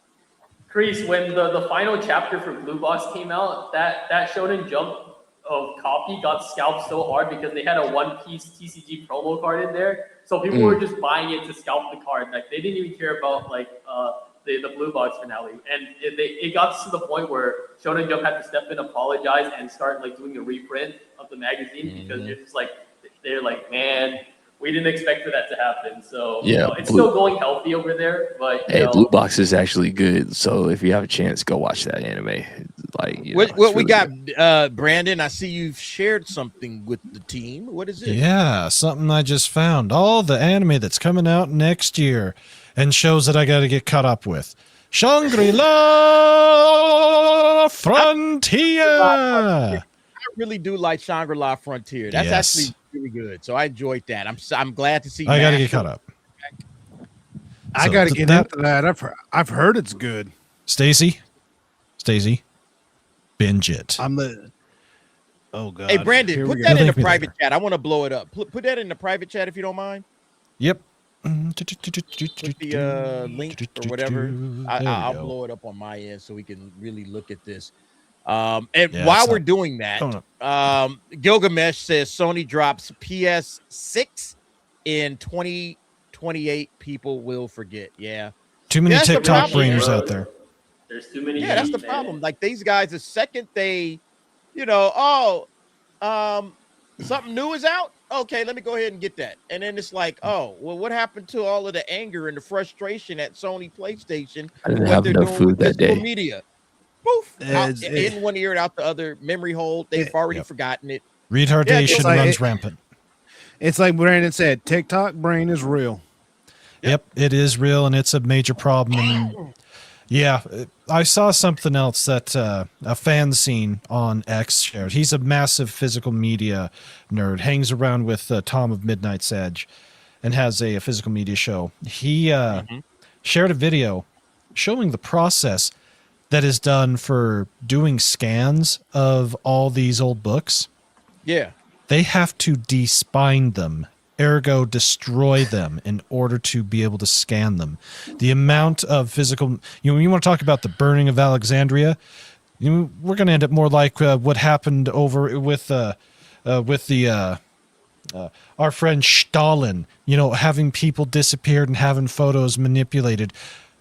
Once everything is in the all-digital form, unless someone actually has the physical, it doesn't take much manipulation to make just that change, and then, of course, tweak just the AI just a little bit to say, no, this is how it's always been. What are you talking about? It was never that way. The gaslighting is going to be so damn catastrophic and bad. It just can't trust any of that shit. But anyways, Shangri-La Frontier. Agreed. Yes. If you haven't watched Shangri-La, you need to finish it. They actually dropped a trailer for it. The marketing geniuses. Oh, that's all I'll say about it. I love it. I love Shangri-La Frontier. I'm looking forward to season 3. I really enjoyed the first season. It's really good. I wish they wouldn't have taken so long for Delicious in Dungeon, because it's almost 4 years now since season 1 came out. But we're finally getting the conclusion of it. And then Aaliyah speaks her feelings in Russian, getting season 2 of it. Sakamoto Days in January. Yeah. Mashal, season 3, or also known as Japanese Harry Potter with muscles.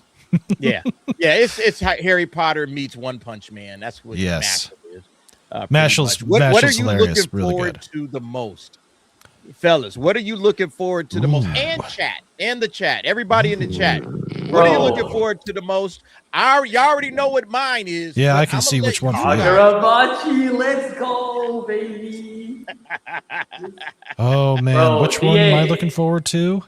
Yeah, which one? There's Everyone some good but Lord ones of on Mysteries, here. because I didn't watch the first season. Did you not see Lord of Mysteries? No, that and one frame man. Nope, not watching that either. Dangers in My Heart. Nope, that one. One frame You talk man. about shows set in high school.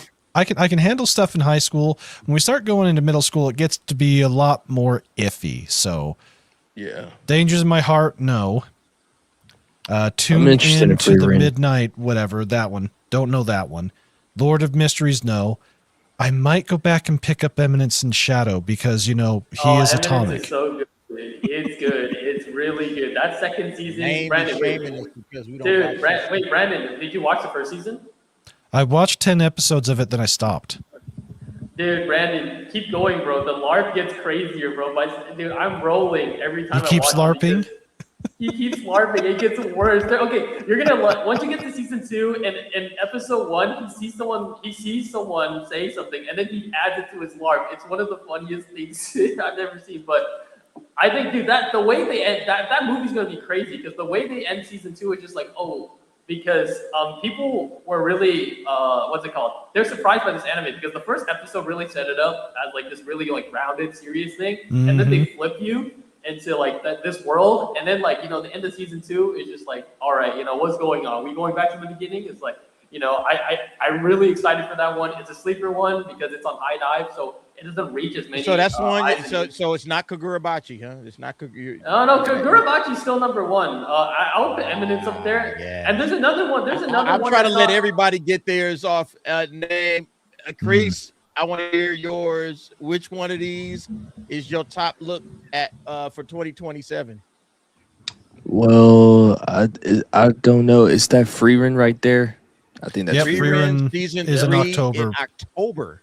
Yeah, Yeah. Delicious in Dungeon. So we get our 2 elf maidens that made the world go ree. 3 a few years ago back at the same So time. definitely Free Run and definitely Delicious Dungeon or whatever. I watched that on Netflix. It's pretty good. Like I like those two so far. Yeah, I'm gonna watch those too for Look, sure. there's a And lot of Sakamoto heat in that. Days is good too. Yeah, Sakamoto Days. I know Sakamoto Days is on my list. Look, Kagurabachi is my most anticipated anime of next year, bar none. It's not even close. All right, I already bought all of the manga. I'm reading it. I don't care. I thought that 20 minutes that we got at Anime Expo name was off the absolute chain, man. That was some of the best shit I've ever seen in my life. I am not kidding, guys. Kagurabachi is going to be an absolute banger. Okay, so I'm looking forward to that. Bro, I'm looking forward to Sakamoto Days, Shangri-La Frontier, Free Ren. I almost kind of want to say, can One Punch Man season 3 get worse? This is season 3 part 2, and they dropping it. There's the season 3 part 2. I thought Yeah, that was season 3 part 2. Season 3 part 1 is the one frame man. The one frame man. Season 3 part 2 of One Punch Man. Why? But One Piece remake, right? That's supposed to be coming out. I think it's that's One early. Piece Kai, as we call it. But it's only 7 or 8 episodes, so I'm not sure how I feel about that. Work. Yeah, it's gonna be interesting. And then Dan to Dan, all right, season 3. Look, there's some heat coming next year, maybe. I'm looking forward to it. I am absolutely looking forward to this. So thanks for sharing that. I got a show. Yep. I got a show that's not on here, but I'm really looking forward to it. You were at Anime Matsuri last week, so we couldn't cover it, but a new Gundam show is coming out, and I think this one is really interesting because it's going to be another timeline, so you don't have to do any homework. And just from like the trailer and the poster that they released alone, I'm already hooked. Can we take a look real quick? It's like a quick 1-minute trailer. Oh, man. He's trying to sell us on Gundam, man. Geez, bro, this one is good, bro. It looks good, bro. I swear, bro. Look at that. Let me bring up the poster. Let me bring it up. Name, bro. Name has every time. Y'all don't know. In our little chat, man, Name be dropping shame on us for not watching Gundam. And I'll be like, man, Gundam ain't for everybody, bro. Name plays all them Gundam games that has every single Gundam to date in it. All right. He's not denying it. Look, nobody want to see Gundam now. Like, man. But yeah, all right. Well, let's watch it. Let's give him, a little bit and see what it is. Oh, wait, hold on. Great. Another mech show. Yeah. Can y'all hear it? No. No? No, there we go. Oh, okay. It was just that.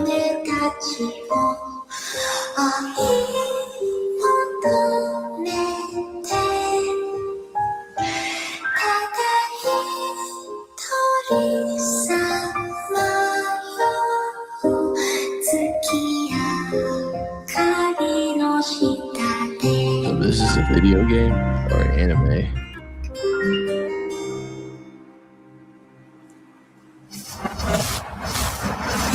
It's kind of like Edge Runners. 緊急警戒態勢をレベル5に。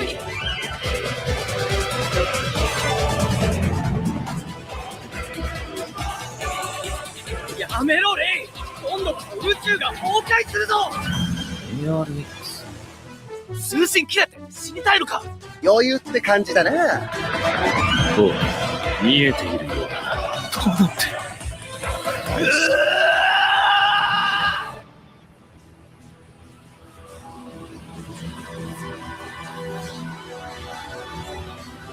モビルスーツのパイロットになるのはレイの子供の頃からの夢だったじゃない。I mean, look great. Look clean. I mean, I just want to point out a few names. So they got Kenji Kamiyama directing. He handles, I think, the Ninth Jedi for Star Wars Visions. So yes, he did. He got that. And Joe, I think he's working on the 2026 Ghost in the Shell. I forgot what position he did. I think he was doing scripts or something. So he's in charge of that. And they have Takeo Otsuka voicing the male character, the lead character. And if you guys don't know, Takeo Otsuka, he's the main character in Heavy Knight right now, in Exiled Heavy Knight. So, okay. And And if for Brandon, he voices Ginchi and what's it called? In Apothecary. This guy, he's really good. So that's something I was just looking forward to. So I know it wasn't big because it's Gundam, but just from that that final shot of like, you know, the cave, the two eyes, I was like, all right, I'm sold, bro. They look kind of cool. Name's gonna eventually get one of us. One of us, it ain't gonna be me. I'm gonna tell y'all that right now. But he gonna get one of us to start watching Gundam. It just won't be me. Okay, maybe it'll be. I am interested. I am interested in the Gundam All right, because there right you go. now He gonna get Stacy. Wait. That was before I met Name. I'm still waiting because a friend of mine told me this, and I'm still waiting for it. We're supposed to be getting a story of Master Asia before he became Master Asia and King of Hearts. That's what I want to see in the G Gundam story. Oh, Stacy, you got a G Gundam sequel in manga form, I think. I don't know if they printed it and translated it, but what's it called? They already have a G Gundam sequel out. It's been out. I saw it. You know, it was pretty cool. Well, you're gonna have to send me the link, Name. There you go, Name. All right, Name finally got a Gundam buddy that he can talk to. Y'all set up a private chat, and y'all two can talk all the Gundam y'all want in y'all little private. Hey, bro, man, what are you talking about, bro? Y'all don't know, man. Bro. Name is out here spamming Gundam on us for days. It's like, Name, we got it. We know Gundam exists. Don't get me wrong. I like Gundam as much as the next person, but I can never compete with Name. I'm staying out of that Name game. Love that shit. Name is in love with Gundam, bro. He got look, Name. Can I share this? Can I share what you got? Yeah, can I sure. share what Name bought me a Gundam little model kit, and he was like, "Hey, this is for you and your kids." I was like, "Bro, it's like, bro, this for you and your kids to set up. Why don't y'all do a stream and y'all can put the Gundam together?" Exactly, bro. Exactly. That's what it's about, bro. Variety, bro. You gotta diversify the stream. It's all good, man. Appreciate it, man. Look, let's keep the show going. Thank you, everybody, for the love that you guys give us. Hit the like button if you haven't already done that. It's Anime Nights. We talking anime. I want to talk about this one, man. We just got through talking about manga. Apparently, Marvel has a new manga partnership with KADOKAWA. Here's a look at Spider-Man, Daredevil, and Spider-Gwen. Yeah, I don't know about Spider-Gwen. I don't know about this Daredevil look. Spidey looks okay, I guess. Bro, can I say something? Yeah, apparently. Go ahead. Can I say something real quick? Someone pointed it out, and I didn't realize it until they said it. But they said this feels like they're really catering towards the Western market because that Daredevil design feels like a lot like Gojo to me. You know, with the and I know he does have a look like that in the Netflix show. But look at that. That just feels like it just feels like Gojo to me. And I didn't realize that. Yeah. Someone like pointed right over it out. here. I was just like, yeah, that. It just feels like Gojo. I'm like, bro, it's like I know he has that design, but you know, with the black in the season 1 of Netflix and season 3 of Netflix Daredevil. But the way the design right here is like, all right, bro, are we doing Gojo? Is that what we're doing here? Like, yeah, they are doing Gojo. That's 100% what they're doing. I mean, he's already blind. So Yeah. what's the I don't point think of it's gonna that work. I don't think it's gonna work.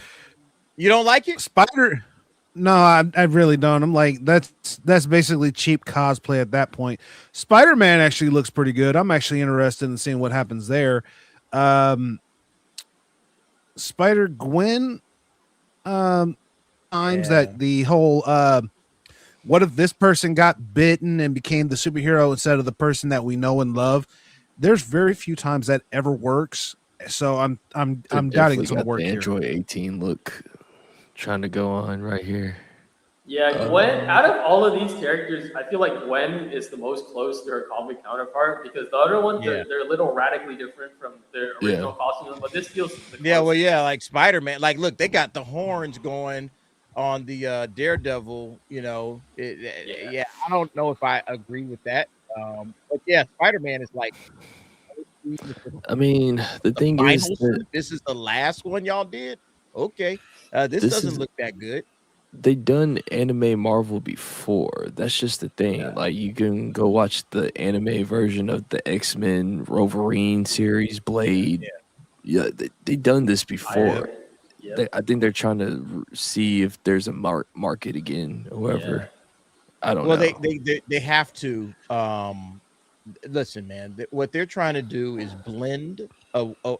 Marvel's not working. We'll talk about Spider-Man Brand New Day in a minute because we got to talk about the Naruto live action. But they outside of like a handful of heroes, there's nothing really going on in the comic book space. Everything is manga, anime. That's what everybody's watching, everybody's reading. And so when you see them trying to say, hey, Marvel's like, hey, man, let's just go ahead and make a manga. Let's just try to dive into this market. Let's see what characters might work over there, And I think, look, starting with Spider-Man and Daredevil, not a bad idea, but is it going to work? Are kids that are into manga gonna start reading Spidey manga, Daredevil manga? Like, are we gonna start seeing kids gravitate over here? I don't think so. And DA, I want to bring up a point that we brought up in the last stream. It's like, because with the sorry to cut you out, Chris, but with them moving their operations, or like moving C.B. Cebulski, the Marvel editor in chief, to Japan to spearhead this, it really makes you question, who are they making this for? Are you making it for Japanese kids who just happen to like Marvel, or are you making it for Westerners who like manga? I think I think that's what they're doing. I think it's a little bit of both. Yeah, because they actually made a Spider-Man manga a few years back, and it didn't do well in Japan. But and I really liked it because when they printed it in English, I picked up a copy. It was called Spider-Man Fake Red. It was actually really good, but they canceled it because it didn't sell enough. And I kind of wish they would just do that again instead of starting this one, because I don't know. This feels a bit, how do I say, Western inspired, because like that first suit Spider-Man design, I'm really not a fan of. It reminds me too much of Friendly Neighborhood Spider-Man. Yeah. I mean, you would think Spider-Man would do good in Japan because he's the reason why we got Super Sentai, Power Rangers, Kamen Rider. Like he's like the model of it. I'm surprised. Yeah, I think name might be right or whatever. I think they might be trying to cater to like maybe the Western audience with anime because that's what they're trying to go for. But in my opinion, I think Generation Z is not going to care about this particular thing. I think they're trying to really cater to Generation Alpha or whatever, because we're not going to pick this thing up. Let's just be honest with ourselves. But in, Generation Z, they're like, they might be kind of like. Well, Gen Z, that's like my kid's age. You're in your 20s. In Gen Z. Gen Alpha is like you still in school, like high school, maybe not even high school. I think you're younger, like in middle school. Yeah, you're barely in high school. But dude, I think Gen Alpha, they're not even reading comic books as well. You know what they're doing? They're on fucking Roblox because they Odyssey did a Roblox promotion. I'm like, what? It's like, bro, imagine just like. Well, I was about to ask, like webtoons. I know webtoons are starting to be like take off. Is that like the next evolution? After, it's like these kids are starting to like click up with webtoons. Is that the next thing that they're getting after? Yeah, because I think their format is better suited to like this, like the smartphone age, right? Because it's a scrolling method, I think, for their app. And I think in that regard, DC has a leg up because they have that Batman Family Adventures thing that's on there. Now that thing, you're right. I want to say this: it was good at first, and then they started putting the what's it called, the gay Tim Drake stuff in there. I'm like, all right, guys, what are we doing? Like, come on. Yeah. All right, look, I want to move on to this one right here. This is interesting because we just saw what Spider-Man Brand New Day did in the box office this week. Yeah. Okay. Absolutely crushing it. They're talking about this movie might make over $900 million worldwide in its opening weekend. That is bananas, man. That is absolutely insane. Bro, didn't you say that it beat Supergirl in its preview day? The preview day. Yep. I'm not surprised. I just got home like not even an hour before the show started. I got home from seeing Spider-Man. That theater was jam-packed. Not a single seat left unfilled. Can I just say one thing? Here's the question. Oh, I'm sorry. Go ahead, Kreese. No, I was just gonna say one thing. That was I enjoyed it, man. I enjoyed that Spider-Man movie, dude. That was. I know this is anime, but I got to give props for props to this dude. It's pretty That- good. Well, Yeah. Look, It was let me Bro, give it you had the so much. anime It had connection. so much motion. They even put it out in Vietnam, bro. Look at this. This is the Vietnamese. Oh, that's all. Spider-Man. Yeah, They allow you to watch movies out there in Hell communist yeah, Vietnam. bro! I watched Conan and I watched Detective Conan in Vietnam too. This was a really good movie as well. But you know, it's crazy. Can I say one thing before you get to the topic? This movie is so big that Detective Conan was showing in Japan, but they had to shut down. They're like, okay, we're ending our theatrical run because Spider-Man is coming out. That's how crazy this thing is. Wow. Go And ahead. the Conan movie was doing great too. So they're like, they knew they couldn't beat the Spider-Man. So they're like, all right, you know, we're ending our theatrical run. You know, if you guys want to see it one more time, you know, all that. Thank you for supporting. You know, they did all of that. It was crazy. Hey, thank you, but yeah, we got to make some money now, okay? Because Spider-Man is out. Here's the question: so, what's the connection with Spider-Man: Brand New Day and anime? What's the connection? The director. Anybody know? The director. MJ has a solo leveling poster in her room. No. And also Naruto live action director Destin Daniel Cretton, who also directed Spider-Man: Brand New Day.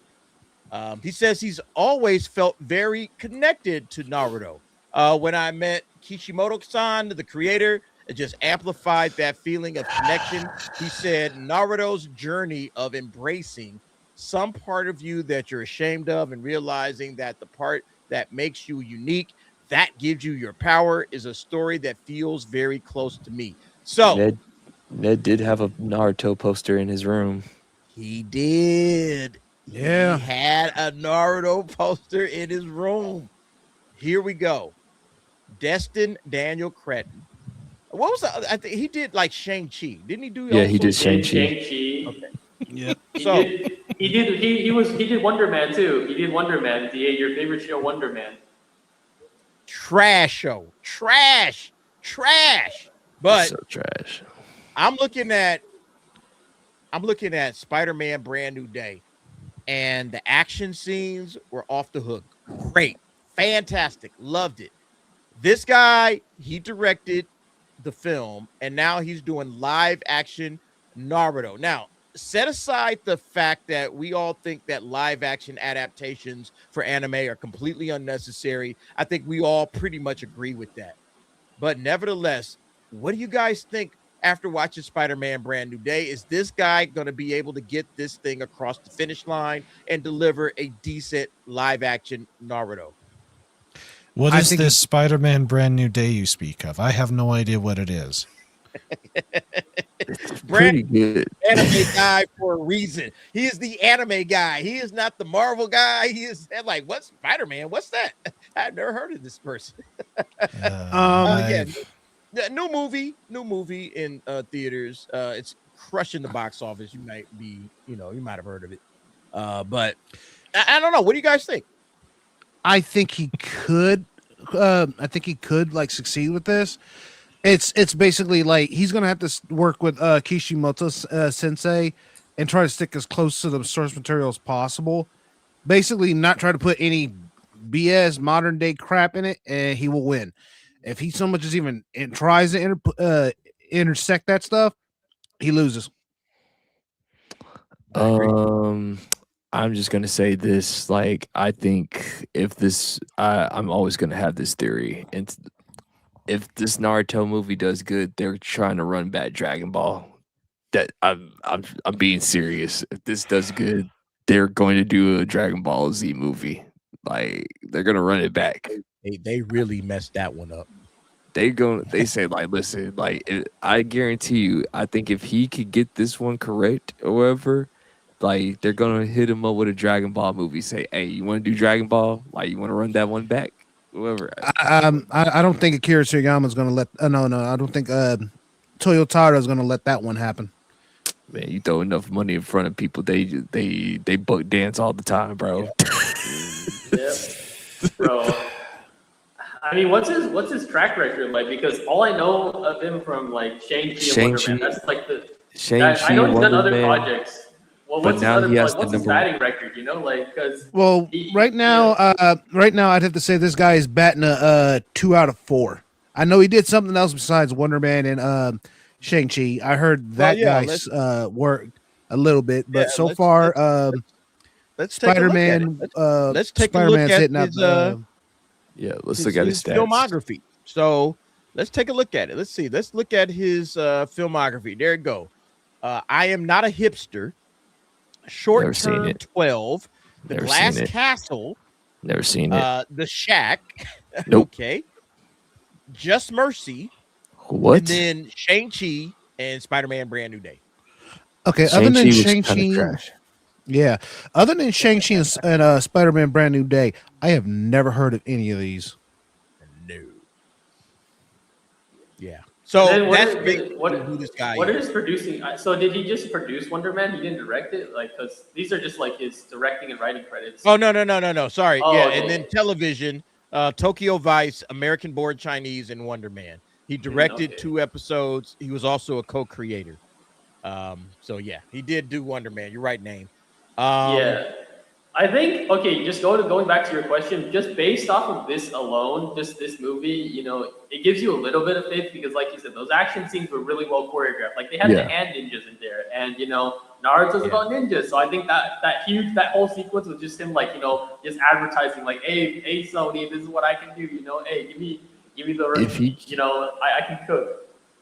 If he gets Jackie Chan's stunt coordination crew, he should be okay. However, when it comes to the fighting aspect, and he can do action scenes pretty well. Like even Shang-Chi, even though that movie was trash, the fighting scenes were freaking amazing. I mean, there was even one point in Shang-Chi where they basically did a homage to the Kamehameha wave. So like he's an anime fan. I could just tell. Like he's a legit anime fan, whatever. So he could do it correctly if he does the source material correctly and just cast correctly. However, I know they said it's going to be open to the world, but for me personally, I think Naruto, Sakura, and Sasuke should just all be Japanese kids or whatever. Yeah, keep it simple. Agreed. Yeah. Agreed. Yo, DA, real quick, can you go back to his quote? I just want to say one more thing. Like, you know, I think that quote to Justin Daniel Cretton's quote about Naruto. Yeah, real quick, thank you. Because I think, you know, I've only read 6 volumes, and I've seen like a ton of clips, so I haven't really engaged with Naruto as much. But from what I've seen, that quote is like very accurate to the soul of the series. But the problem is like, you know, if you had like just anyone in like, you know, Hollywood say that, like you start to worry because that, you know, the way they interpret these words, you know, in Hollywood is very different from the way like the rest of the world interprets it. So that, I think that is something to be concerned about. It's like, you know, how much of this Hollywood stuff is he, you know, buying into? So I think, you know, but other than that, I like that. Yeah, no, I think if he's an anime fan, all right, if he's a Naruto fan, he don't even need to, honestly, I need him to be a fan of this property. If he loves Naruto and that's just something that's deep, like he says here, he met the creator. There's a connection. The story feels very close to me. Everything that he's saying. If this comes out in the movie, I think it'll be a banger. I think it'll be great because he's got great source material that he's working from. You know, I'm not sure how long, like if he's doing like what his movies cover. If I was him, if we're gonna do this Naruto movie, then he probably will have to start with the Zabuza arc and everything. Like that's like start out with that one, and then like, you know, if the movie does good, hint to the Chunin exams or whatever for the second one, however, and then you go from there. However, but those are the two major things right there. I think they might run into a Harry Potter situation with this, where, you know, if they're just making movies, it's gonna get to a point where these kids are gonna grow older than the character themselves. So unless they're shooting back to back to back, I don't think the movie format's the best. So I don't know. Honestly, you can't worry about that though. Like you just gotta make the best movie you can make, and you know, if the kids age out, like honestly, because I just want one good movie. We'll worry about the next movie next time, but give me one excellent film. If this is what you want to do, You know, we got a we got the live action Gundam coming up. All right. But DA, I understand that, but that's not how these studios think nowadays. It's not just we're gonna make one good movie focused on that. They're always trying to make this like connected universe. You know, they're trying to run back Dragon Ball. But here's the thing, Name. If they do that, they have to be careful with it, because if you look at the way things have been done here in America with Hollywood, they have tried to plan out such a universe with every good, like with every IP. Yeah. If it has one good movie, but then the next 2 or 3 freaking suck, Trash. and then they're like, we can't do it anymore. And that's what I'm saying, Stacy. That's what I'm saying, because they have the Western studio. They're making this in conjunction with the Western studio, and that's exactly the problem that you're trying to say. You know. They think that they probably have this idea that the Naruto IP is strong enough for them to like greenlight several sequels ahead in advance, instead of just focusing on that one first movie and seeing if it does well. So I don't know. That's the exact problem that I'm worried about. That, you know, I agree with you. I agree with you 1000%. If they do this, they have to, but they would have to basically say, we have to take it one step at a time. If the first Naruto movie, which Chris even pointed out, which would make sense, is the Zabuza arc, they have to do that right. Then they can start saying, okay, how far can we take this? At the very least, we can get 2 more movies. That means the Chunin exam would be the second movie, and I would say the Tsunade arc would probably be like a half of a movie. Yeah, they'll probably mix the Tsunade arc with Sasuke leaving the village thing. They could probably you could probably make that story. No, they would have to do that. They would have to do the Sasuke retrieval arc as its own movie. They couldn't put that with Tsunade. Yeah, you're right. Or how they'll probably do it is like you know they'll introduce Itachi or whatever, like in the Tsunade arc thing or whatever. That's it. That's it. The third movie would be, if they did get like at least 4 movies in. The second movie would be the Chunin exams. The third one would be Tsunade and the Akatsuki. That's where they would drop the hints at. Then the fourth one would be the Sasuke retrieval arc. Yeah, and then they'll say okay, they like this. The kids are old enough to go to Shippuden, and then you can do all of Shippuden. Yeah. But that's you give it too much credit.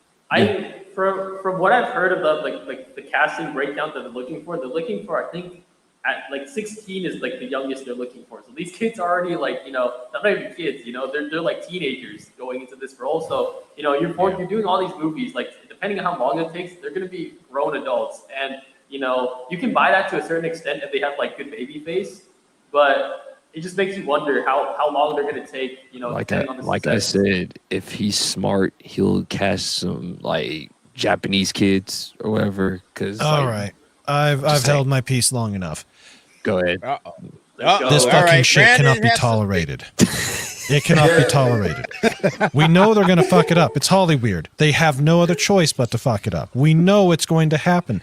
This guy is only batting 1 of 2 for something decent coming out of his Hollywood career. This is Naruto we're talking about. I don't know Naruto. I don't care about it. Not my bag. But I know a lot of people do. And a lot of people really get touchy if you start fucking around with their IP. So I'm going to say no. This is a very bad idea. I agree. But it's going to suck so bad. It should tank the whole thing. It really should. We don't need this live action for everything that is anime bullshit. We don't need it. You know what's the sad part? No, we don't. I would sit there and say this. I agree with you on that, Brandon, 100%. We don't need it. But if he wants this movie to succeed, he has to follow Kishimoto Sensei. That's his only saving grace. He'll have to do it right. But we have to face a fact. This is Hollyweird. Let's just take a look at what's come out this year. No, Brandon, you're not wrong, dude. Because I understand. Yeah, they will grab the. They'll find a way to mess. They will grab the sorrow of defeat from the jars of victory.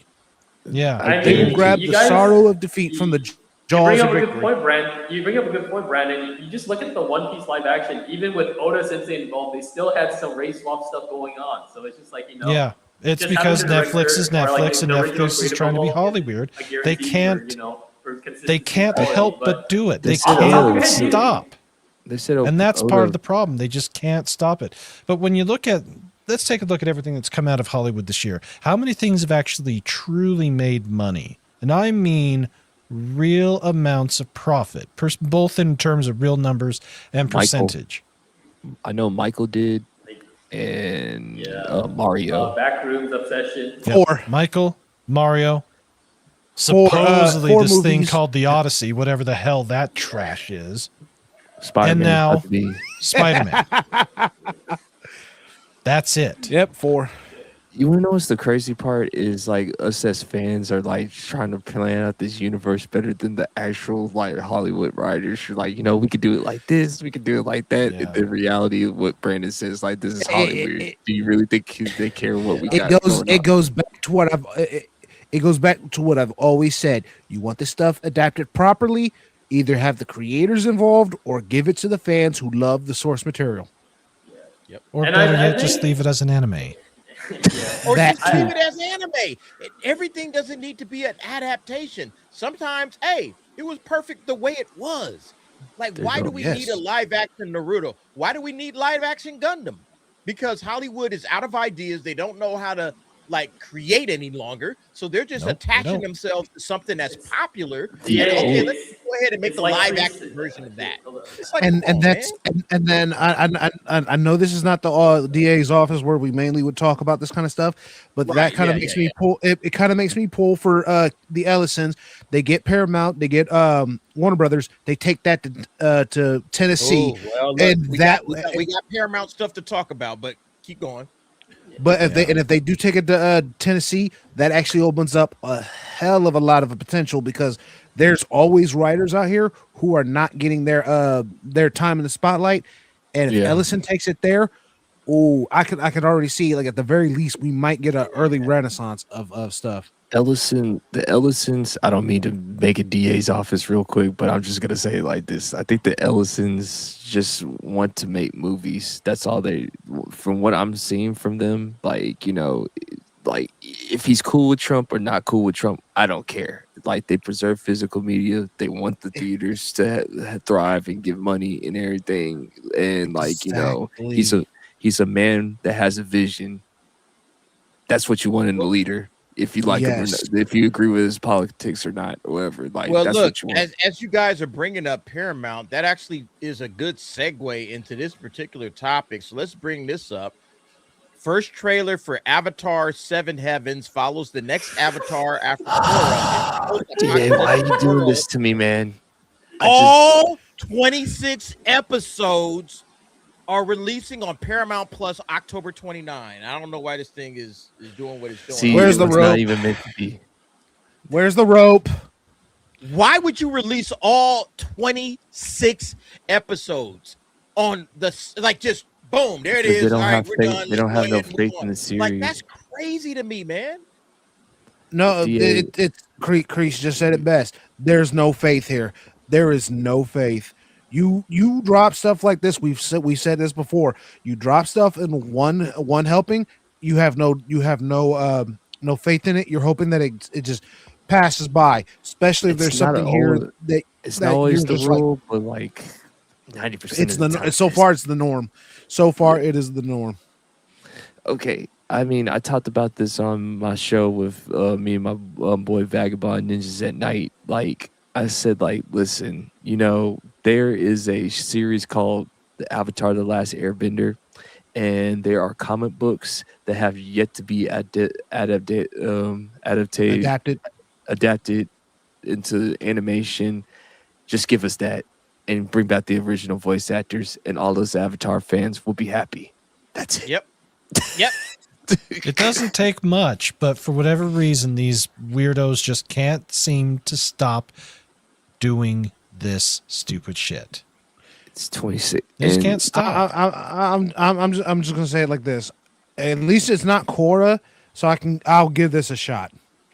Korra's the actual villain in this show because she ruined the Avatar verse or something like that. She's the one to blame for the Avatar state being jacked up. That's what they said. That's in the synopsis. Well, that's even more of a reason to check it out now. At least for me. Damn, they got Stacy, bro.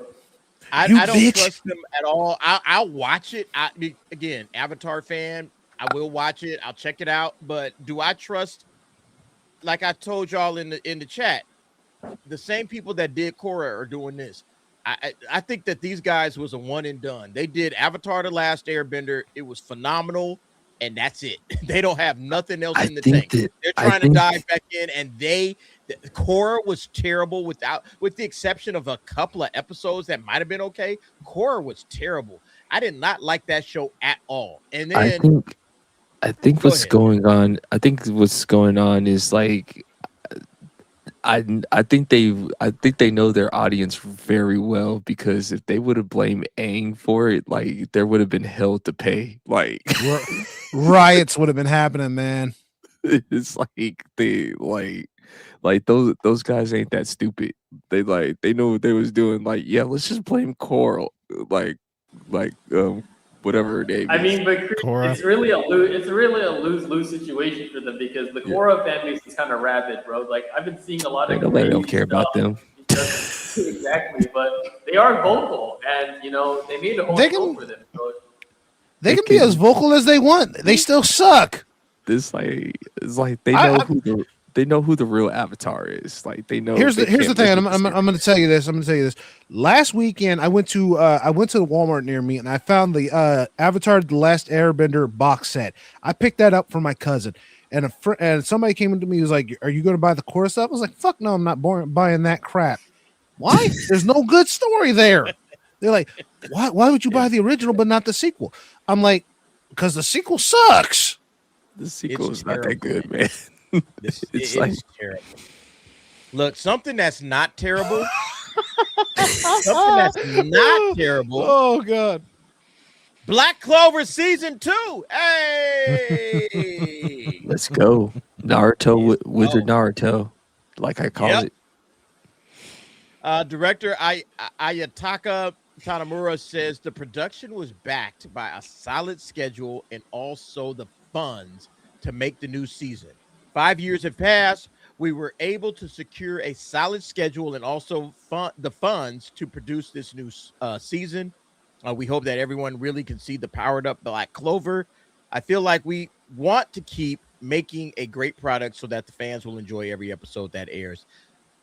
I'm looking forward to it. I think it's dropping. What is it? October, right? It's coming in the. They showed the first episode. They showed the first episode at Anime Expo. My cousin listened to the panel. He told me they really improved the animation, and he said Asta's Japanese voice actor. He actually, he matured the voice for this comeback. So I like what they're already saying. They got a better schedule, which is a good. That's a good thing. We know crunch is a bad thing in anime, and they have the budget. So I didn't see Black Clover, but I saw some people talking about like towards the end of its like original run in the first season, it had started to get like a bit questionable in the quality. So I'm glad to hear that they took 5 years to really refine their craft. It's like, all right, it feels like they took their time to get it right. And I honestly love Black Clover. I think Black Clover is a great series, but there are some issues.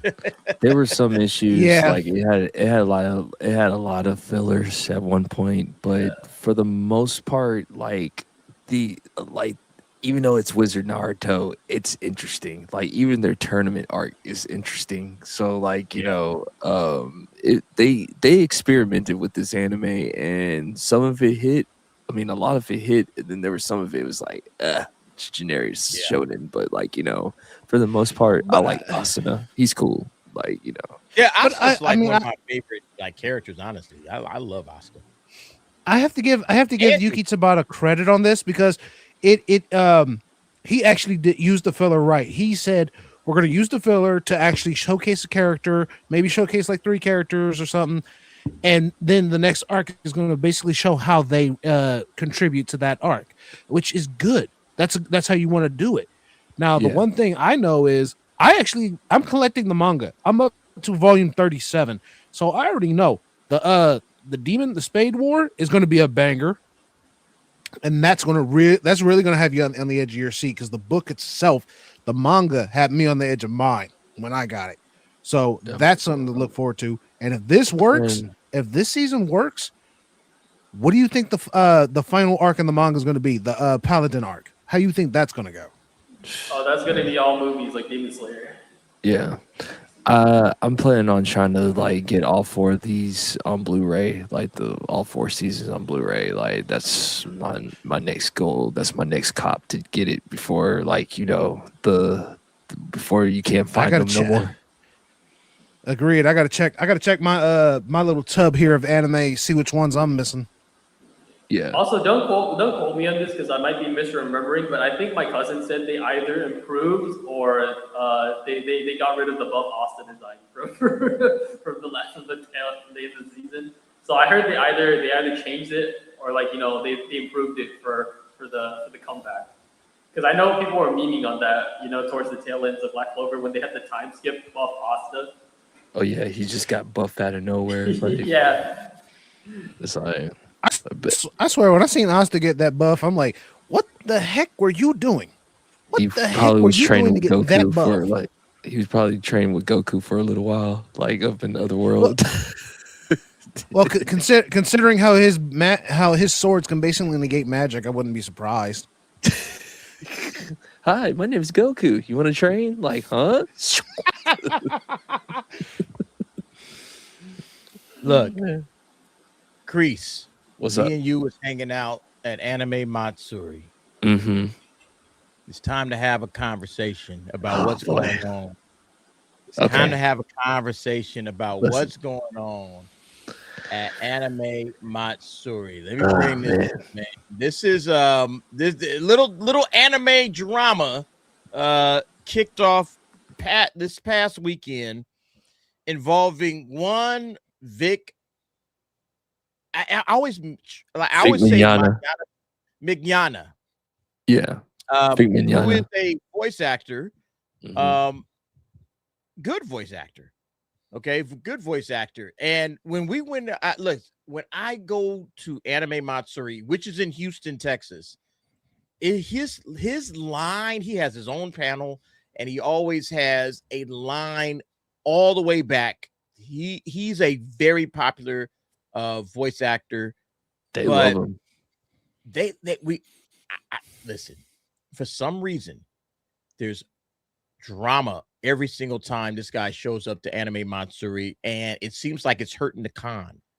I don't know what your thoughts on Art. And the reason is there were allegations that were made, you know, him and Monica Rial and everything. Monica Rial, Jamie Markey, Christopher Sabat, Sean Schimmel, Sonny Strait. They all got so pissed at his career because people actually wanted to see him because of how he carried himself.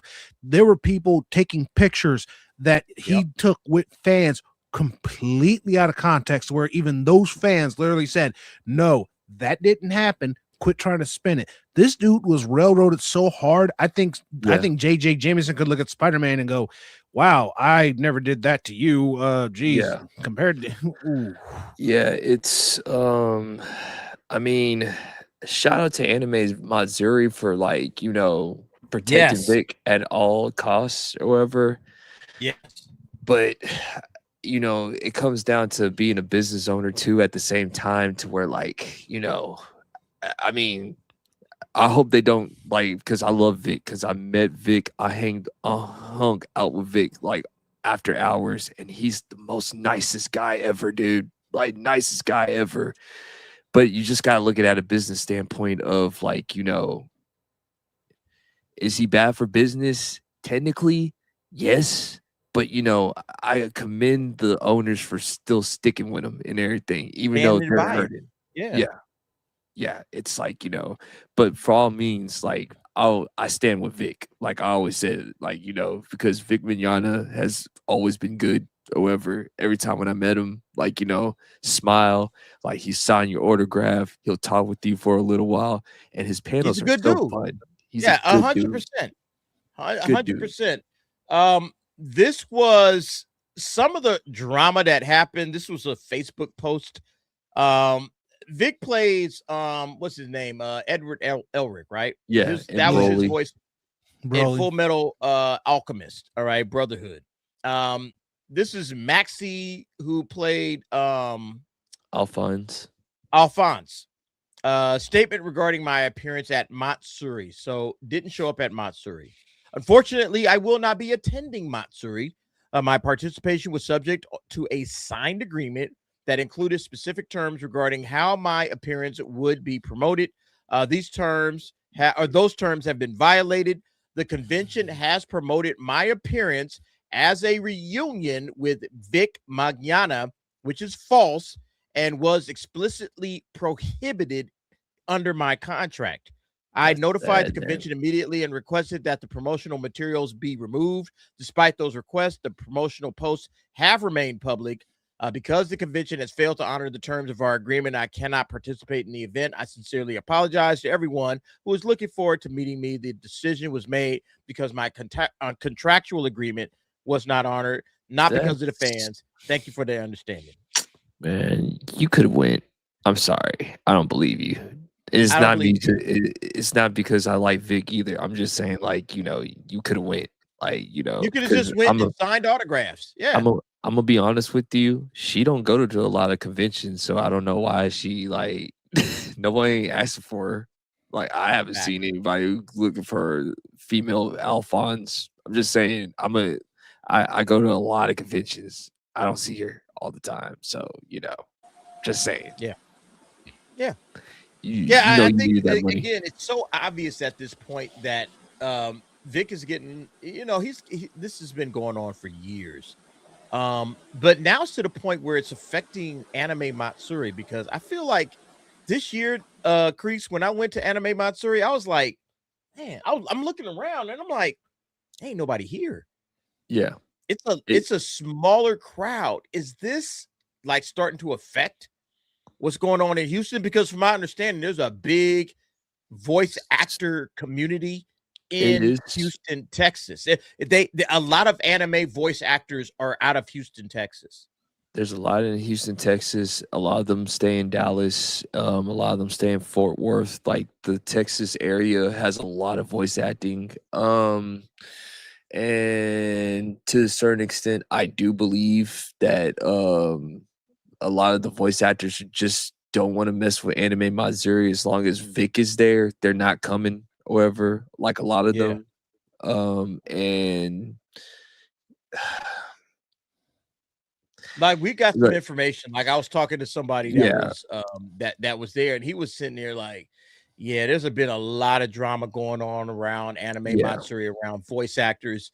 A lot of these voice actors are basically like shunning that particular convention. They don't want to go, and to me, it's like, okay, the fans. So they're acting like bitches. Yeah, more or less. Fans, for the fans, for us, for people like myself, because we have a great time when we go to Houston, when we go to Anime Matsuri. I enjoy it. It's a really, really good, well-ran convention. But there's a lot of issues. There's issues at every anime convention. There's always issues. But now it seems like this is all surrounding one particular individual, and I don't know, man. It's like, to me, it's like the guy's there, the fans flock to his booth. That's because he's not an asshole. He had a line. All right, a long line. The two times that I went down on the show floor just to kind of pass by, where there were people with nobody. Like, there was voice actors that nobody's in their line. Yeah. And Vic got a line going all the way back, and I'm like, this guy is popular. That's because he's all. Man. Can I say this? That's because Vic is. Go ahead, Chris. Can I say this real quick? I'm gonna tell you why. Like, a lot of these voice actors don't like Vic. One, he's Christian. That's that's he's vocal about it too, and he's vocal about it too. However, and also I think they still haven't forgave Vic for like not signing a yaoi poster of him and his brother like kissing or whatever. That was number 2 or whatever, because like a LGBT person tried to force him to This is sign the a The first picture time rainbow I'm of hearing freaks. this. Are you serious? Yeah. This is the Yeah. first time Yeah, I'm even hearing that actually happened. He was at a convention. Somebody came up with two characters that he voiced in a yaoi manner. He basically said, "I No, appreciate," thank and he you. said it. Yeah. Yeah, And he said it in the most. politely. Yeah, he said it in the most respectful way. He said, "I appreciate the artwork. I appreciate your dedication as a But I fan." can't do that. But yeah, and instead of actually growing up a parent saying, "Okay, I understand. Thank you. Okay, do you like it? Yeah, I like it, but I just can't sign it. Okay, thank you for saying that." No, that person got their panties in a twist. Then you got, like I said, Monica Real, Jamie Markey, Yeah. everybody else who can't. The jealous they can't even fuck touch him. faces. Exactly. Yeah. They can't touch his skill. And here's the sad thing. They're mad because of the fact that he voiced a one-off character, Broly. But because of the fact that that character comes around once every 3 blue moons, you got Bulma, you got basically Bulma, Vegeta, Goku, Krillin, their voice actors. They're mad because he shows up like And I don't then know. on top of Balls out. that, Stacy, he knows how to sing too. So like he's a Mhm. that's like four things right there. Like, and So he was about to. so they just some haters. It's just some haters. Yes. That's what I'm hearing. Yeah, that pure haters. Here's the funny thing. Yeah. Oh my There was actually he's actually did a he had like some kind of group fan club based on rangers or something, like park rangers, and there were people who basically were antagonizing his fans just so that way they'd lie on him. Yeah. That's ridiculous, man. It was a witch hunt, man. Like when Jamie Markey, I mean not Jamie Markey, when Monica Real said Vic did something to me too, I was like, oh, you. Bro, She Reese, was- are you talking about the Kick Vic drama, bro? That shit was crazy back in Yeah. The worst 2018, part, the worst part about it was this was actually something that people actually recorded. They were doing a speaking event, and somebody put a marker with a jelly bean and asked Monica Real to write her name on it, right? She wrote her name on that and then gave it to Vic, and Vic was like, I'm hungry. He ate the jelly bean, and a playful joke. Everybody got it except Monica. He's like, I guess I ate Monica. And she got so butthurt at the joke. Everyone else basically laughing their asses off. No, you want to know the crazy part, DA? Like Monica used to be flirting with Vic. There's actual video. I believe it. 100% believe it, man. He turned. I think because Vic turned her down so many times too at the same time. It's that like, Me Too shit, man. Like Yeah. you can't Yep. like. It Yeah. is. This sad, man. People actually here's the called question I Vic- got. Here's the question that I have. I just want to I don't want to spend too much time with Yeah, it. I'm sorry. Does this affect? Because again, Anime Matsuri at one point in time was the biggest, you know, in the country, and now, like I said, when we went through there, I was like, there is nobody here. It was such a small crowd. Like, there's nobody at this convention. You wouldn't have like we go to Anime Expo, and like you can't even walk in that place. Like Anime Matsuri, beautiful George R. Brown Convention Center. Love it, man. Big. I enjoy it.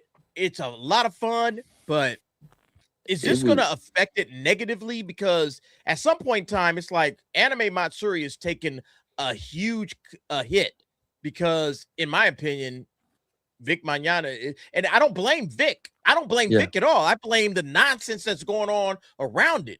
Yeah. But do they keep him? Do they keep him? Do they keep bringing him back? I mean, I think Anime Matsuri is his only lifeline because or just like small little shops that know about the situation and know that he got screwed or whatever. It's like, and I feel bad for him.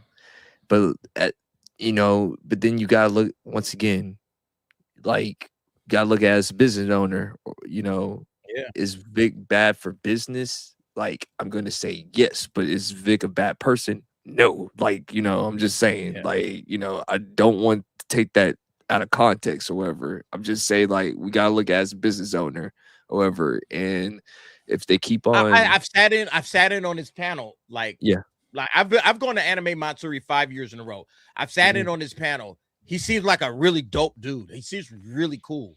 You know, so it's like I hung out with him after hours. Da, he's the same person that you see on the stage. Is the same person that you talk to and privately. Like he's like really cool or whatever. You know, he's cool.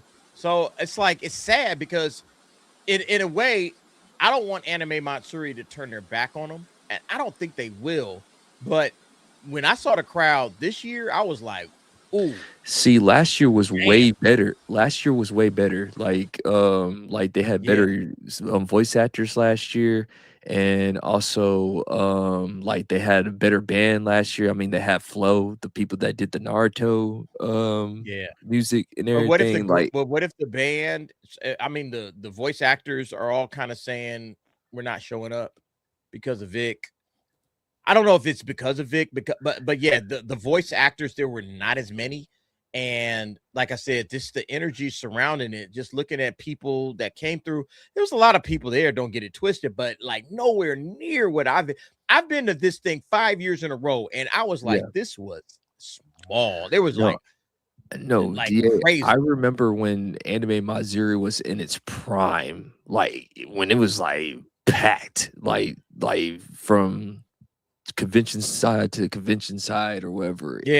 It's like, you know, but then I also have to factor in like the week before Anime Matsuri there was DreamCon or whatever. So like maybe that like people were still trying to recover from that. You gotta put that, you gotta factor that in. Then you have also this year the SDCC was on the same week as Anime Matsuri. That's true. The same weekend as Comic-Con. I don't know how many people would have went from Texas to LA or to Cali to go to Comic-Con, but that's a good point, name. Look, I don't want to belabor the point, but I just feel like I feel bad because I feel like Vic is being railroaded. He's been railroaded and he's continually being railroaded. And Anime Matsuri, which is standing by him, is suffering for it. And I hate that. I wish that, you know, people would kind of just back out of that and just say, hey, man, we still have a great time in Houston at Anime Matsuri. Let's just go, man. Fuck it. I don't have to go to Vic's booth if I don't want to go. You know, it's like whatever. I don't have to see the guy. You know, there's plenty to do here. There's only one person that can make it right, but I think he just doesn't want to get involved. I think Justin Cook can just say, like, listen, Vic is talented. I understand that you guys don't want to work with him and everything, but you know, he's talented. I can't just like, you know, not hire him for like, you know, Broly or something like that. I mean, as much as I love Johnny Yon Bosch, I don't want to hear Johnny Yon Bosch do Broly. I want to hear Vic Mignogna. Like, it's like it's not the same. You know what I'm saying? Like, you know, so that's how Johnny Young Bosch. Johnny Young Bosch, I love the guy as certain roles, but he cannot do Broly. I'm sorry, no. He's not Broly, like, you know, like Vic Mignogna embraced Broly like the berserker side and like the, like, you know, the human side of him, and you know, it's now, just not the same. As far as Justin Cook goes, I've heard rumors that he's basically in a position where he knows if he so much as even tries to court Vic, he could be ousted from his position. So he's actually in a very precarious situation. Yeah, that's why I said it's like, you know, Justin Cook is in a weird position, and that's that's like one of my favorite voice actors. He's the voice of Raditz and Yusuke Urameshi or whatever, and like he's pretty much the Kevin Feige of Crunchyroll or whatever. He casts everybody. But it's like one of those things of, it's like, yeah, Vic, I want to help you, but at the same time, I can't lose. Like, if I lose my job, you know, what about my family? What can I do? You know what I'm saying? Yeah, people got to think about their own personal situation, 100%. I think the one thing that could actually salvage this situation is someone has to challenge that union over there at Crunchyroll. if they do that and they have Vic as like one of their key voice actors, then it really opens the door for we're a change, right but to we- we're no we're a one- right to work we're a right to work state. So like we don't really have any unions down here. Yeah, but it's close knit enough where like it could be considered a union from what I've heard. Yeah, so I don't know, man. Hey, look, we're getting long in the night. I want to get to one more topic here. This is in regards to subs versus dubs. The everlasting controversy. Subs versus dubs. God, Says, There I won't is even no mention all the controversy. dubs. Well, it says here, this is No, there Gab, isn't. or Gabi. I won't even mention all the dubs I like because people would get upset, but there are quite a few. Dubs can be bad, That's but true. they're how I started watching Mhm. anime. And while I prefer the original voice acting, I also don't think there's anything wrong with watching them. I don't hate this statement. I actually think Thank this is you. a fair statement. If you like, look, any anime that you watch, you did not start off watching the Japanese with the English subtitles. You didn't start off that way. You watched somebody's dub, and to a certain Y'all extent, acting there's like nothing Tsunami wrong. didn't exist. I mean, let's just keep it honest. Let's be honest, man. There's nothing like there's nothing wrong per se with a dub, but it's because of what the localizers end up doing, right? Yeah. The localizers butcher, and that's because and that's where things go sideways. Yeah. Most Like modern folks dubs like are Name terrible. and was that Mhm. Brandon?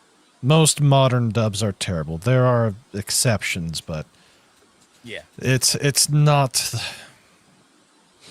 like how it used to be. Yeah. A lot of no, dubs not in the at all. past may have been bad, but they at least cared. So Yeah, like Name had shared this with us. Hard to believe 24 years ago, anime localizers were not only smart, but actually understood what they translated. They didn't argue with Japanese creators. They didn't change subtitles to push ideologies or insert U.S. politics. They just translated dialogue into English with no fuss. So here's like some translator notes, basically kind of going over how they looked at it. And it's like, yeah, 24 years ago, maybe even longer, obviously longer, they just translated the information. That's it. They didn't try to shove their own ideology into the mix. And that's the problem with dubs. That's the biggest problem with dubs. And so you're really not even hearing like what the actual story is. You're hearing what the translator wants you to hear. May I say something? Because like I'm like the number one dub advocate on here, real You are? quick. Yeah. Yeah. So what I have noticed, and I said this before, like when it comes to like the mainstream animes or whatever, they stick to the script. Like they make sure that they like go line for like with the Japanese and try to get as close as possible as they can. Take their time, do their thing, hire the right cast of people, A-team. Now, when it starts going into like either like the the ecchis or like the slice of lives, like the stuff that is like kind of spicy or something like that, that's when you start seeing a lot of the localizations and everything. Like that's what I've noticed, however, a lot, however. So I have to agree with Kreese on that because if like for example in some animes they stick to what they're doing and they're actually reflecting the scene. Like I know I bring this anime up a lot. Ari Ferretta, when Hajime basically goes back into the labyrinth where he nearly died at, he literally stays on topic. He looks at the demon woman and says, "Look, I'm only going to give you one chance. Get your monsters, leave, or I drop you right here, and I'll never have to worry about you again." That scene went down basically near 1-to-1 in terms of what happened in the light novel, which I'm like, yes, do that. That's what needs to happen. Stick to the situation, and you're gonna basically nail it on the dubs. Man, you guys clown on me for Gundam, but this man Stacy brings up Ari Kureta every stream, bro. Boy, come on, where's the outrage for that? I'm not trying to sell everybody on it like you do Gundam name. Hey, watch this Gundam, watch this Gundam, watch this Gundam. I bring it up to make a point, man. And I bring Gundam up to make a point too, but that's another story. But you guys are right, because I've noticed that with, like you guys are saying, the big dubs, you know, there's a lot of eyes on them, so they know they can't fuck around as much. Because when we were watching the Black Torch premiere at Anime Expo DA, the same script that they were using for the dub, that's the subtitles that we saw on the screen for the Japanese. They're just like, okay, you know, they're not playing around for that. But you know, like Chris said, once you get to like more niche animes, like I talk about, you know, we brought 100 Girlfriends. That animes, man, even the subtitles are getting butchered, bro. I think I said a few. Oh no, that's what I was looking for. They're trying to. I told you this before, guys. They're having the balls enough to tell the Japanese that you guys are not translating it right. Like that's what Crunchyroll is doing now. They said like, no, we know what you guys want to do, but we're not gonna give it to you. So we're gonna make our subs in our own image, even though they did not say that. Whatever. And it's not impenetrable, because I'm starting to notice that even the big ones, that they're starting to put little things here and there just to test the waters. Because at the Black Torch premiere, you know, we watched them do it live, so we got the comparison, the dubbing and the sub, and I was just listening to like the kind of language that they're using. It's just like, I don't know, man. It's like, you know, it can sound like it, but it's just like I can see like you are taking liberties in certain places, and I can understand like why you're doing it, but it's just like I notice it. It's like, you know, it's still not one for one, and I know that's impossible, but it's just like, you know, they're really starting to test the waters with how far they can push it. Like you said, Priest, like the more niche ones, they can get away with it because there's not as many eyes on it. But with the big ones, they're still really careful. But you know, one or two in there, it's like, every once in a while they might drop a like feminist joke every once in a while, but like for the most part, they try to keep it as close to the original as possible, because they know like if they try to go away from the script, they gonna get roasted like really badly, like, you know. So yeah, I'm trying to find that 100. Here it is. Here it go, right here. You guys are not suffering like I am, man. And people was pissed at this. Let me see. Is this it?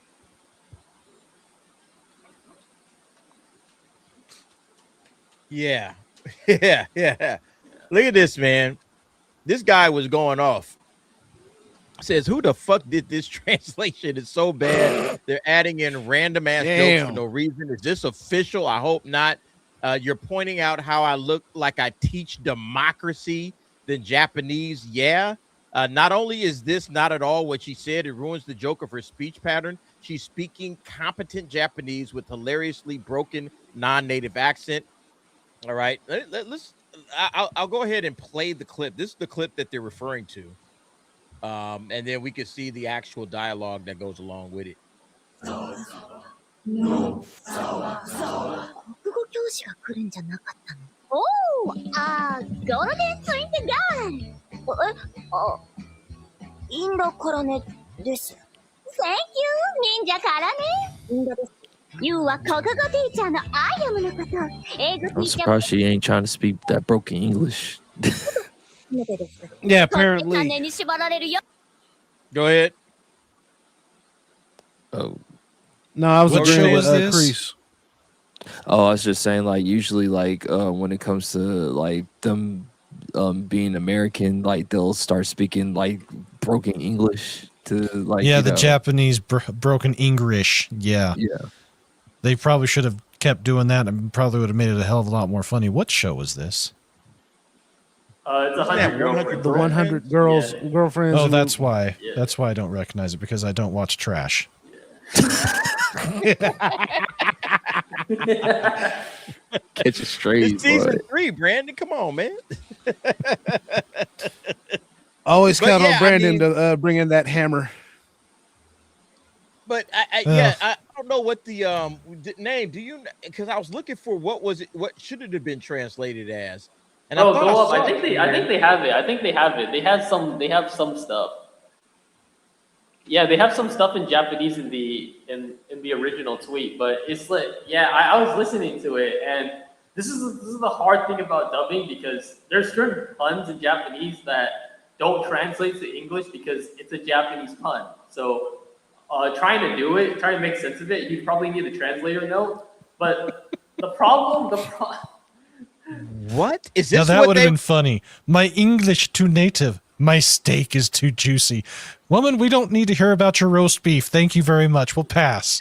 and that's another problem with this, because a lot of the localization nowadays, it gets really dated, because you can tell, like, you know, these kids are like just consuming like you know, content TikTok. So it really, like, you know, you watch an anime. Oh God, man. It's not just an anime problem though, Name. This is a bigger problem Yes. with any type, like with comedy especially. Any type of comedy that tries to do spoofs of stuff that's happening current year and only current year is instantly forgotten. And that's part of the problem that we're facing, is they're doing that same thing with the dialogue that goes into this, or the translations. They're doing the Gen Z, Gen Alpha bullshit language speech that just sounds stupid, won't age well, and at the end of the day, no one's going to give a flying fuck about. Just No like the cap show. out. No I have cap no, I dog. didn't even know what the show was. And now that I know, I'm like, I'm glad I'm not watching that trash. We don't need that shit. On God, man, this anime is good. No cap. but you watch the dub. So look, you a dub watcher. So you watching the dubs and you're saying that this anime is good. So what are they really saying? No, Crease. It's like, are they really saying what you think they saying, or are they just creating their own show? Because now we're talking about fan fiction at this point. What? Then you're talking about Ghost Files now. Oh yeah, Ghost Files is freaking hilarious, man. I The mean, one like, exception yeah. where the dubbing turned out to be a hell of a lot more fun than the original. You want to know what's but the that's crazy so part, rare. Brandon? It's like all those so-called social justice warriors at Funimation were like saying the most egregious stuff on that dub. Yeah, they're all hypocritical fuckfaces. So, yeah.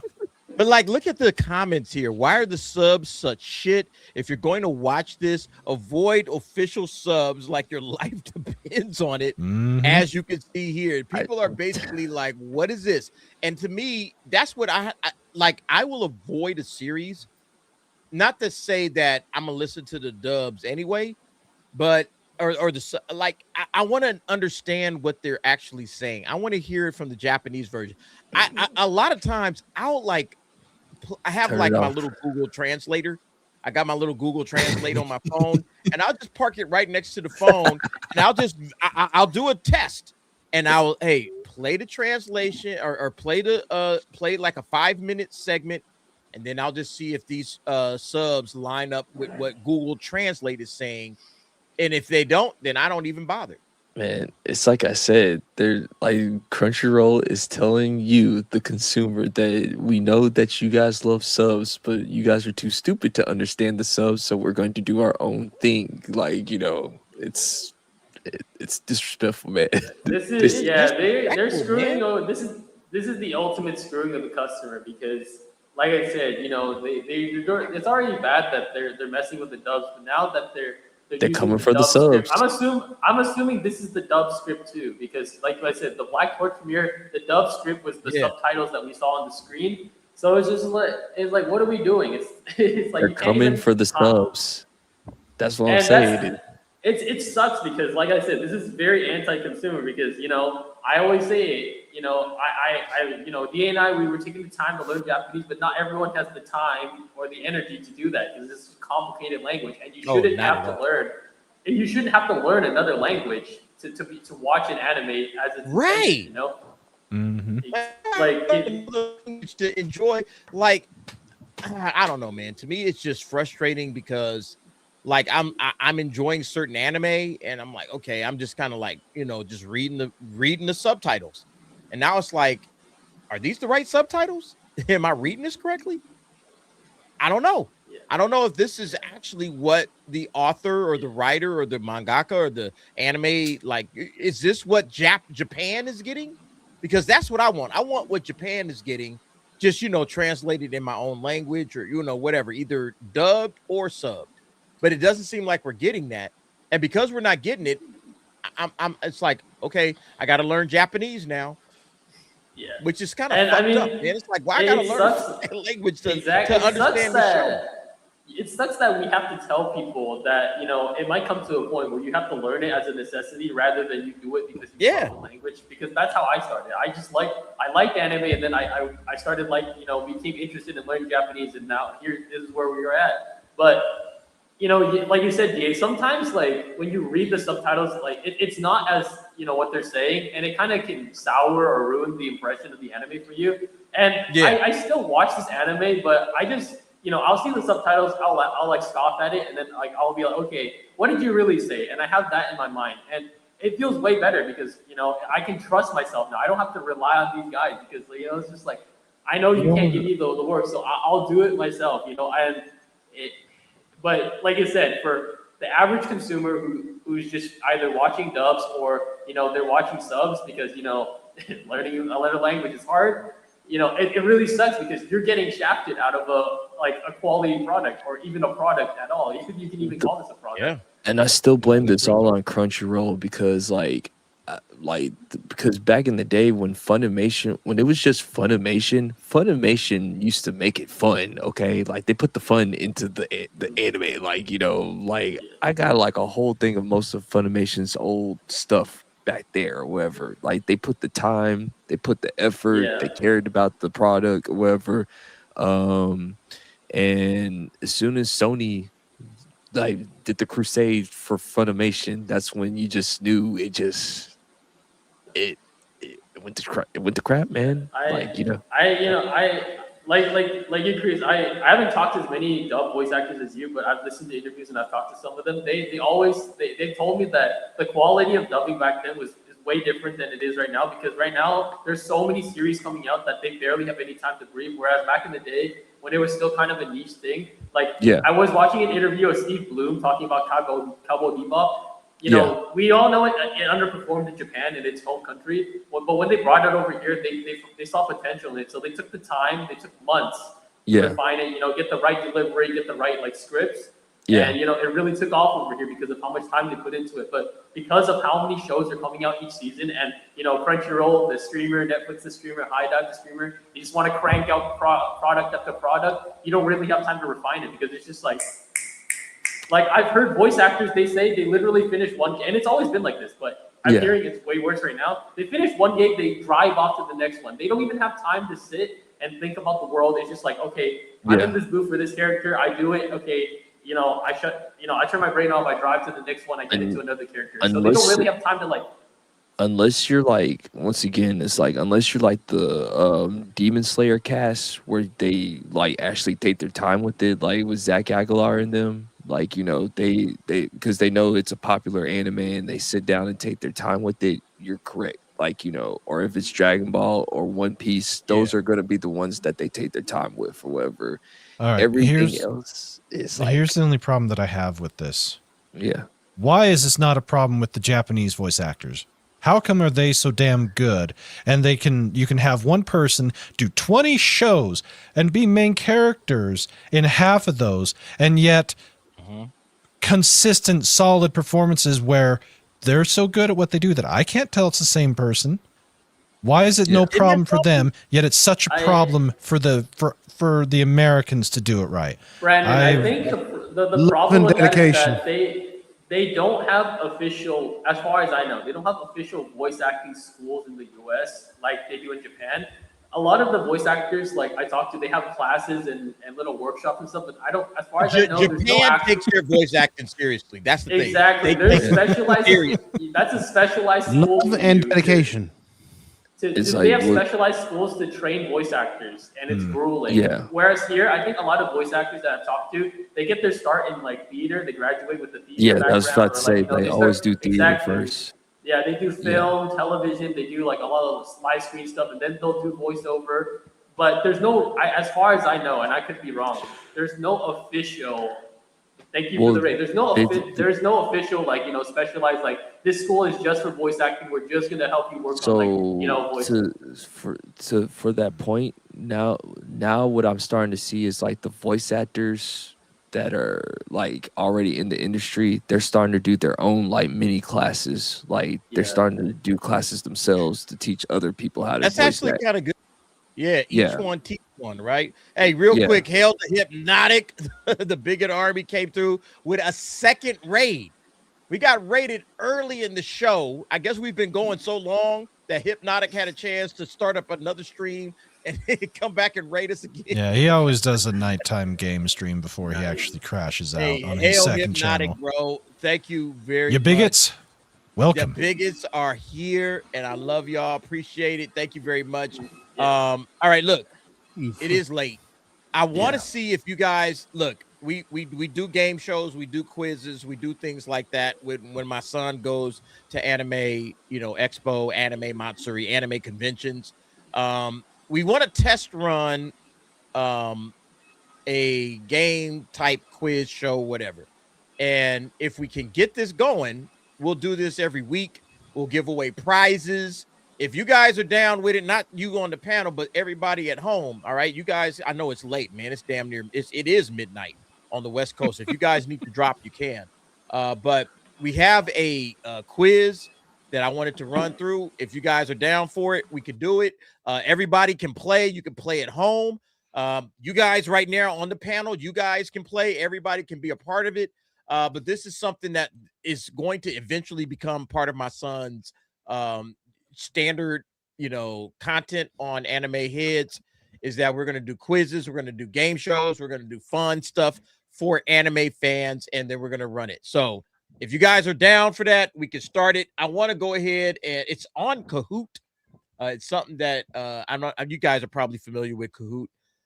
It's basically where you could go and get a and I'll share this with you guys right now. All right. So well, I'm interested. I'm interested in it all right, because so let's go. you can Yeah, use everybody Kahoot. that wants to do it. Yeah. There's your game pin. Okay. So you can see, you go to kahoot.it, or you can scan the QR code right there, and you can participate in the game. All right. It's a quiz. It's 25 questions.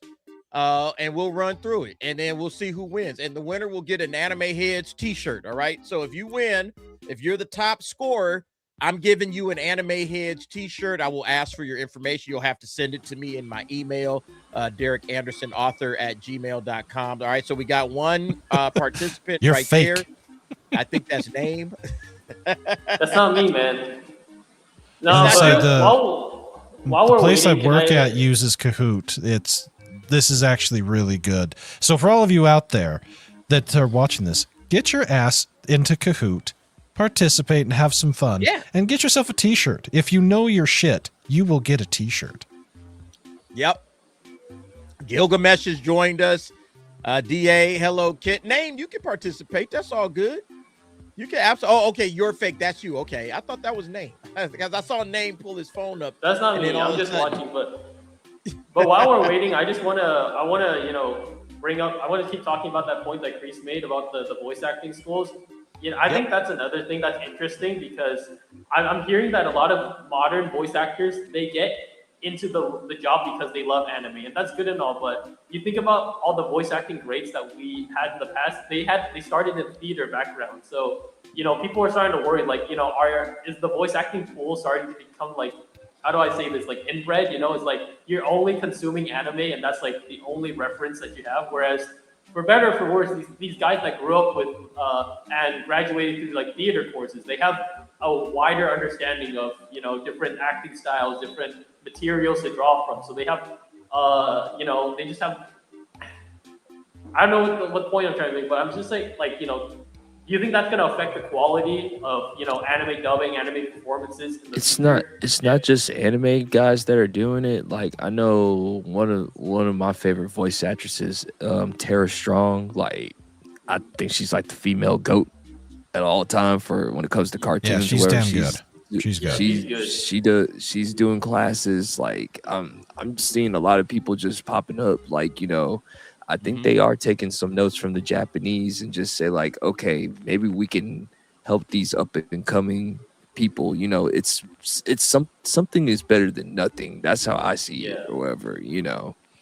It's like maybe like because they're all getting older and everything, and like sometimes like the best way to pass on your character is if you can maybe one of your students take over for you. You never know and everything, like So that's my 2 cents of it. However, There it is. We got 1, 2, 3, 4, 5, 6. We got 7 folks. Got 154 people in, man. Y'all don't want a t-shirt? That's okay. All right, we'll give it a few more minutes and then we'll get the I think game everybody's started. too tired. Hey, look, man, y'all anime knowledge. Look, if you the champ, if you know anime, if you really know anime, then you should be able to ace this. I've taken this quiz twice. And I was like, okay, I took it the first time, then I took it again. I'm like, oh, okay. I got a decent score the first time. The second time, my anime knowledge came through. I didn't ace it, but I got there. So all right, so what we got? We got 8. I think we can give it a couple of more. We'll give it a couple of more minutes. And then we will start the game. Sorry, One Punch Man token fan. No Rumble today. I should have already set the Rumble up. It's one of those things that I gotta just literally remember to do. And it's a struggle for me, man. It's a struggle. Rumble is new for me. But once I finally get Rumble working, then I'm gonna be all right. Okay, because I'm gonna lock it in. And so for those of you who aren't on Rumble yet, Anime Heads isn't on Rumble. It's just my channel is on Rumble. But once we get there, then we're all right. Look, we got 10. All right, I think that's a good place to start. So let's go ahead and start the quiz. All right, everybody can play. If you think you could, you could jump in late because scoring is based on how fast you answer. All right. Yeah. All right. So let's go ahead and start the game. All right. Anime quiz 1, 3, 2, 1, and here we go. All right. First question: in Dragon Ball Z, what is Goku's Saiyan's birth name? Bardock, Vegeta, Kakarot, or Broly? So go ahead and answer that. Bro, DA, you can tell your chat is full of well-behaved adults because your Kahoot is actually full of people with actual names instead of just like slurs, all that crazy stuff. Because Right. in high school, dude, that everyone would try to do it, but they get buzzed by the teacher, bro. So the correct answer is Kakarot. Kakarot. And I guess DA Hello Kitty answered it first. Stacy, Thomas Nazareta, Rossi Sobasi, and you're fake. All right. All right. So that's the first round. Second Are you question. sure it's Here not we you? go. What's the name of the village where Naruto Uzumaki was born? Hidden Sand Village, Hidden Leaf Village, Hidden Mist Village, Hidden Cloud Village. Go ahead and Well, whatever it is, it's hidden. in.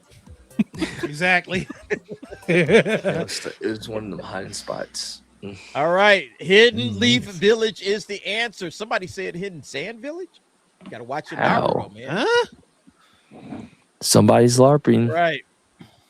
DA Hello Kitty is in first place, 1801. Stacy, you're fake. Thomas Nazareta, Rossi Sobasi. All right. Let's move on. Question number 3. Which anime follows the members of Karasuno High School? Is it Blue Lock, Slam Dunk, Haikyuu, or Kuroko's Basketball? Ooh. It didn't matter because they never graduated anyways.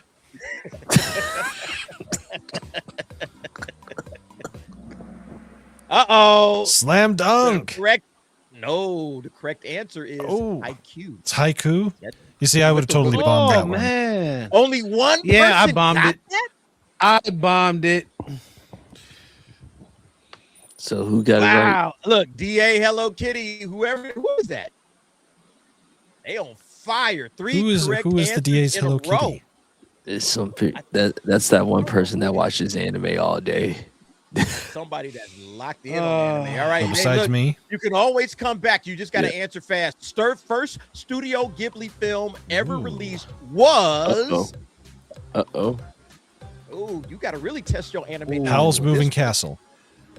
Castle in the Sky, Graves of the Fireflies, My Neighbor Totoro, or Nausicaa, The Valley of the Wind. Castle in the Sky is the correct answer. Yeah. Yeah. 2 people got it. 2 folks got it. Ooh. Up, Thomas Nazareta. Moving on up. Moving on up. All right. Oh man, no. Moving on up. In Made in Ooh. Abyss, what is the name of the enormous vertical pit? Is it the chasm, the abyss, the hollow, or the great rift? If DA Hello Kitty gets this one right, I think like he's about to win the whole entire thing. It is the abyss. Yeah, it is the abyss. And I've never seen that anime, and that was the first. Oh no, I've never seen that anime, and that was the first answer I went for.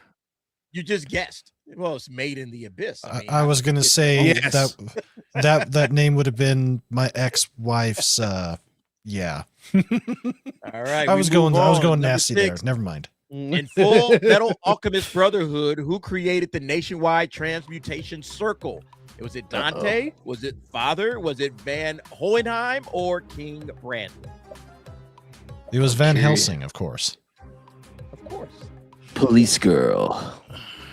Police girl. It was This is your Father. master. It's the father. The Pretty much father. everybody.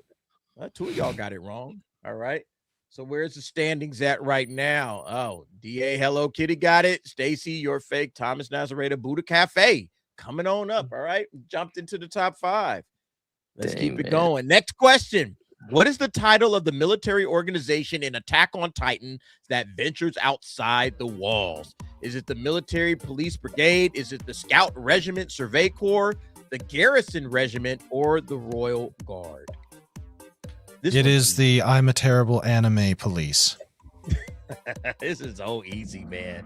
Yeah. Oh, hey, look, everybody got it. Everybody that, answered the Scouts. All right. Scout Yeah, Regiment. I would have had no idea. I would have had no idea on that one. Gilgamesh jumped into the top 5. Good work, Gilgamesh. I see you. All right. Next up.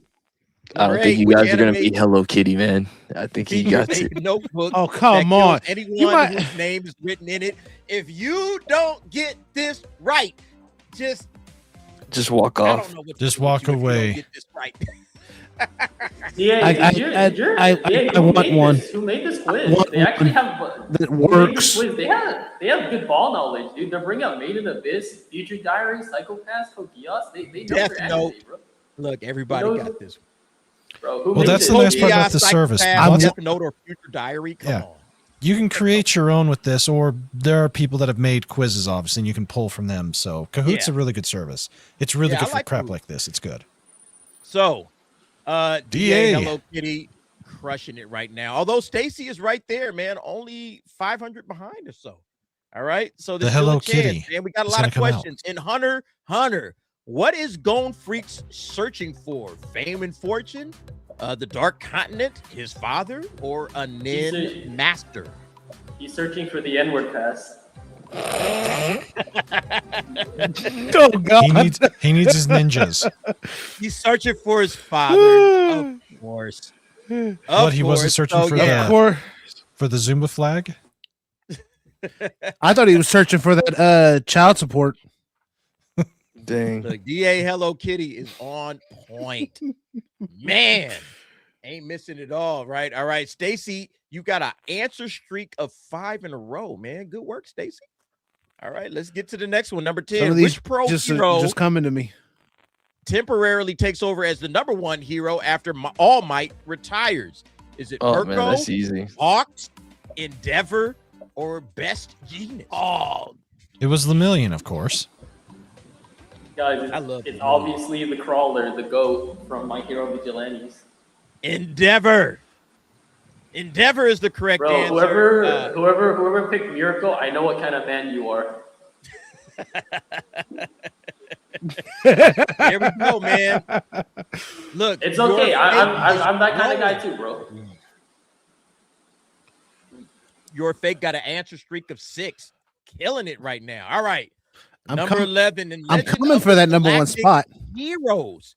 What? What is the full name of the military genius? Ooh, this one might be hard for me. Siegfried Kirchis, Uh, Oscar von Ruenthal, Reinhardt, I'm Logan just Ram, or guess on this Wolfgang Mittermeier. oh wow, I actually got it Reinhard right. von Longerman. Oh, did you know that, Brandon? I actually guessed. Yeah, I knew that one. Okay. There it is. All right. I was just guessing, and I got lucky on that. DA Hello Kitty is still running. They about to run away with this, man. Stacy, you got 7 in a row, though. That's good. All right. Number 12 in Cowboy Bebop. What is the name of Spike Spiegel's spaceship? Is it Swordfish 2? Is it Bebop, Hammerhead, or Red Tail?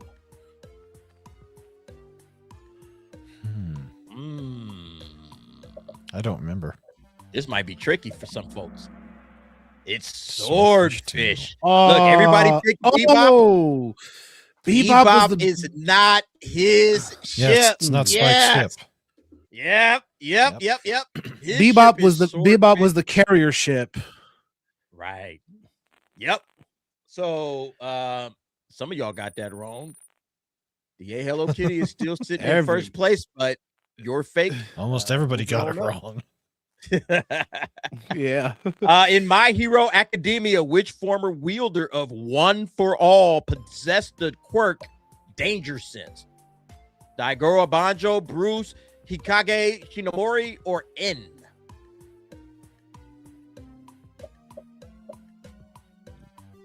Name looks confused. He's like, I don't know. Hikage Shinomori. Yep, absolutely. Most folks got that, but a lot of people say Daigoro. Like, yeah. All right. I remember watching. Daigoro had Black Whip. Yep. That's why I got confused. Both those quirks basically manifested at the same time when that happened. So I was confused. Yay, Hello Kitty is crushing it. Is anybody going to catch up? It depends on how the person that answers first gets the most points. So the faster you answer, the faster you get bigger points. So just saying. All right. Next one. In Dragon Ball Z, who was the first character shown achieving Super Saiyan 2? Is it Gohan, Vegeta, Future Trunks, or Goku? I think it was Android 18. Well, that's not an answer. Or was it the weirdest thing is Gohan. Everybody was guessing on this. Huh? No, I thought it was Vegeta. Because he actually attained a new level. Goku even noticed it when they came out of the hyperbolic time chamber. Super Saiyan 2. Yeah. Because like even Trunks was like, Father's power level has reached a new height, one that even Goku never reached. And like then he was like, I can go a step further where he came up with what he called Super Vegeta.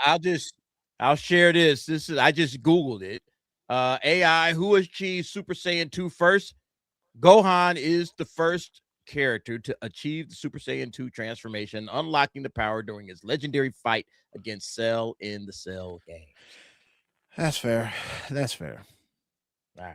Man, sorry, Stacy. It's all good. It's all right, good. let's move on. Scoreboard. DA Hello Kitty is still running things. Rossi Sobasi coming up. All right. On the way up. All right. Number 15.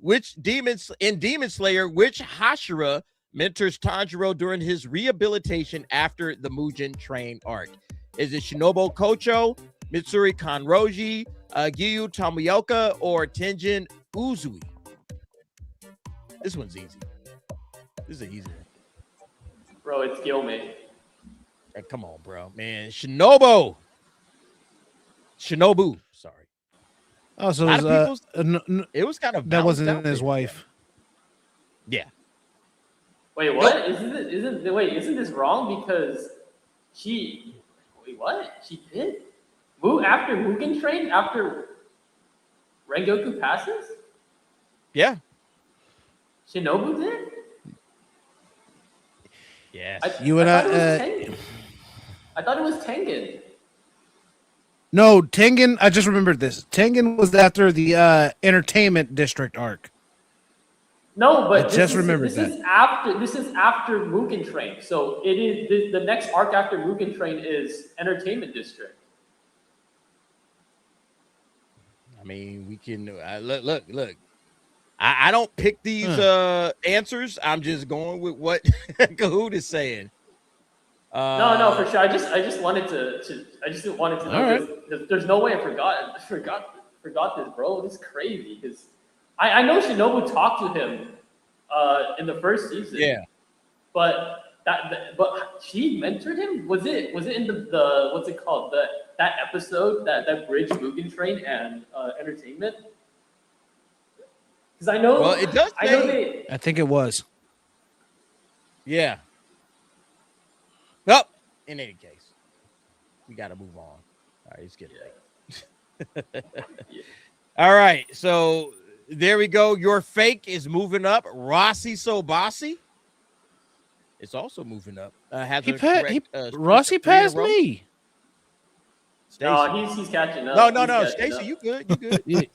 All right, next question. I'm in third place. In Attack on Titan, who inherited the Beast Titan before Zeke Yeager? Xavier Braun, Marcel Galliard, Grisha Yeager, or Tom Saver?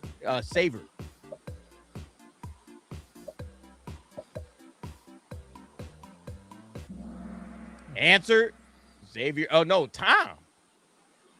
Tom Saver. Yeah. You know what?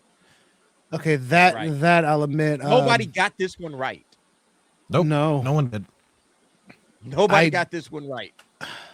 Okay. I never even watched Attack on Titan, so that kind of made sense. I didn't know it. Yeah, Tom is actually the one. That's correct. Yeah. That's correct. All right. Nobody got it right, so nobody gained any points or lost any points. All right, next one is Samurai Champloo. Why does Fu recruit Mugen and Jin to travel with her? To defeat a powerful shogun, to recover a stolen family sword, to become a samurai herself, or to find a samurai who smells of sunflowers? Well, at least it's not trying to find somebody that smells like shit. Yeah, good point. Rockefeller. I've never seen Attack on Titan, but I've heard the series is really good, so I think you might like that. Nope. Attack on find Titan is shit. samurai. Pass. Who smells of sunflowers is the correct answer. Where does that bring us? Up, Stacy. Stacy moves back up. All right. DA Hello Kitty is still there. Your fake Rossi Sobasi, Thomas Nazareta. All right. Next up. All right. We got about 7 questions left. In JJK, Jujutsu Kaisen, what's the name of Satoru Gojo's domain expansion? Is it Malevolent Shrine, Unlimited Void, Self-Embodiment of Perfection, or Chimera Shadow Garden? Well, he is atomic. Yeah, it's a limited void. That's an easy one. That was kind of easy. All right. Well, I don't know let's because see, I've what never is seen that? it. Look, DA Hello Kitty crossed into the 10K Bro, territory. is that an Eminence reference, Brandon? I think it was. All right. Next one. Which anime is famous for the phrase, I mustn't run away? Serial Experiments Lane, Neo Genesis Evangelion, Ergo Proxy, or Whatever the hell that one is. Technolize. Technolize. Oh, Technolize. Yeah, okay, I got you. Neon Genesis NGE. Evangelion. Wow.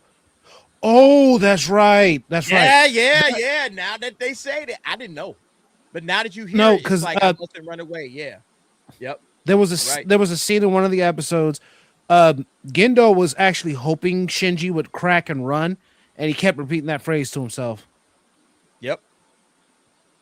All right. So things roughly remain the same. We got 5 more questions. And who is Saitama's cyborg disciple in One Punch Man? Is it Genos, Sonic, Bang, or Garou? Hey, Ross, say that when you take my spot. It's Moomin Rider. It's Genos, of course. Most folks have got it right. Let's see what we got. DA Hello Kitty is there. And then Stacy, you right behind. All right. Your fake is making a comeback with 3 in a row. He's on your tail. Man. All right, here we go. final stretch in Spy Family. What is Anya able to do? Turn invisible, fly, read minds, or control time? This is an easy one as well. Be best girl and protect at all costs at the same time. Oh, yeah. Agreed. Yeah. Wow. Look. I Wow. How many of you easy, but people maybe have not watched this? Seriously. Holy crap. Read minds. All right. 3 of y'all got it. 3 of y'all missed it. All right. So let's go. DA Hello Kitty got it. So maintaining the lead. Your fake has the highest streak, but I think we're coming down to the last couple. In Sailor Moon, Usagi transforms into which Sailor Guardian? Sailor Venus, Sailor Mars, Sailor Mercury, or Sailor Moon? They can sail all the way into my heart. I mean, you're not wrong, Brandon. I'm partial to Mercury. I've always been a fan of brainy chicks. Sailor Moon is this the hentai version or the regular version? I don't know, man. If she's in her adult age, hentai. But if not, I'm sticking with the I'm gonna keep it clean. Oh, whoa! Stacey's close. Oh, bro, you're only 100 points behind. Oh, let's do it. Let's do it. And your fake is right there as well. All right, this is going to come down to the last couple of questions. All right, here we go. In Yu Yu Hakusho, what is Kurama's true identity? A dragon, a fox demon, a fallen angel, or a spirit beast? Ooh, man, And you see, I got this, but I don't even know because I haven't watched it yet. Oh, all right. Ooh. Look, fox demon. 3 got it right, 3 got it, and 4 got it wrong. All right, let's see who got it right. Oh, damn, Stacey, okay. The pressure. Number 1, baby. Number 1, baby. Oh, the pressure got to him. And look, your fake is not far behind. Stacey, don't get comfortable, man. We got 2 more questions. Hey, I'm what gonna is do the my name best of to the keep giant this. tree that houses many Pokemon in Pokemon the first movie? Is it the World Tree, the Tree of Beginning, the Great Oak, or there is no giant tree in the film? This isn't the tree you're looking for. This is a tricky one. Yeah. Uh-oh. Yeah, only one person got it. There is no giant tree in the film. Wow. Man, I was just joking around. Oh, that was you, Brandon? No, I'm not doing this. I was just pulling a Jedi mind trick on everybody. So. Oh wow. Oh, you're it comes down to this last question. You gotta lock in. Who gets the shirt? Who gets the shirt? Here we go. 25. It goes in the shell. What is Major Moto? Oh, this is a Brandon question. Kusunagi's occupation? Police detective, public security operative, bounty hunter, military pilot. Lesbian sex kitten. I got that. I thought about that one too. Public security operative. Yep. Who's the winner? Here's the podium. 3rd place, your fake. Congrats being 3rd place, man. 2nd place, DA Hello Kitty. That means Stacey took number 1. Oh, pulled it out at the end. I'm number 1, baby. Congrats. Good Stacey. game, everybody. Good game. Hey, we will do these as many times as we want to. Stacey, I will send me your details, and I will put a shirt in the mail for you, sir. I got a bunch of them. Shout out to the folks that participated. Thank you, DA Loves Hello Kitty. You're fake. Who else was in there, man? There's a bunch of y'all in there. Thomas Nazareta, I saw you in there. Everybody, thanks for participating. That was a lot of fun. That was fun. And it tested knowledge. Ross, so all of you anime guys, you guys can say, man, I'm an anime head. All right. Ross, no one likes a sore loser, man. Look what he said. Look what he said. Sorry about that, Crease. I didn't see you back there, man. I was on my Bro, are Daniel and Reggie gonna make their own quiz for anime heads? So the goal is when they stream, they're doing quizzes, they're doing things like this. We're gonna do giveaways. I have this. One of these days, I'm gonna give this bad boy away. All right, I got this to give away. It's a man. It's a whatchamacallit, Tanjiro. All right, it's the same one right here. It's the same guy right here. Okay, so I'm gonna give this guy away on one of these quizzes as well. So, and we got a bunch of stuff that we got a lot of stuff to give away, man. Because I'm always like buying stuff to like, hey man, we're gonna use this for giveaways on Anime Heads. But look, you gotta be subscribed to Anime Heads in order to, because eventually these games are gonna be over there. All right, we're not going to do them on my channel. We're going to do them on Anime Heads. And so you're going to need to be on Anime Heads in order to play. So if you liked what you saw, if you enjoyed it, go over to Anime Heads, subscribe right now. All right, because once we get monetized, it's on and popping. We're doing all kind of fun stuff like this. You know, we're going to be doing our Family Feud. They're going to do a live Family Feud. They're working out the details on that. So it's going to be a lot of fun. So get over to Anime Heads, subscribe if you haven't done so already. I'll drop the details in there right now. Where is it at? I'll drop the details so you guys can do that. But yeah, that's pretty much it for today's stream. Thank you everybody for participating. Stacy, I got to get your details and then we will get you a t-shirt. All right. Yes, sir. Normally I would wait on folks to say, hey, what y'all doing tomorrow? But tomorrow's Sunday. It's not Saturday. So Brandon, I know you're not doing Anime 101, but does anybody have anything coming up that they want to shout out?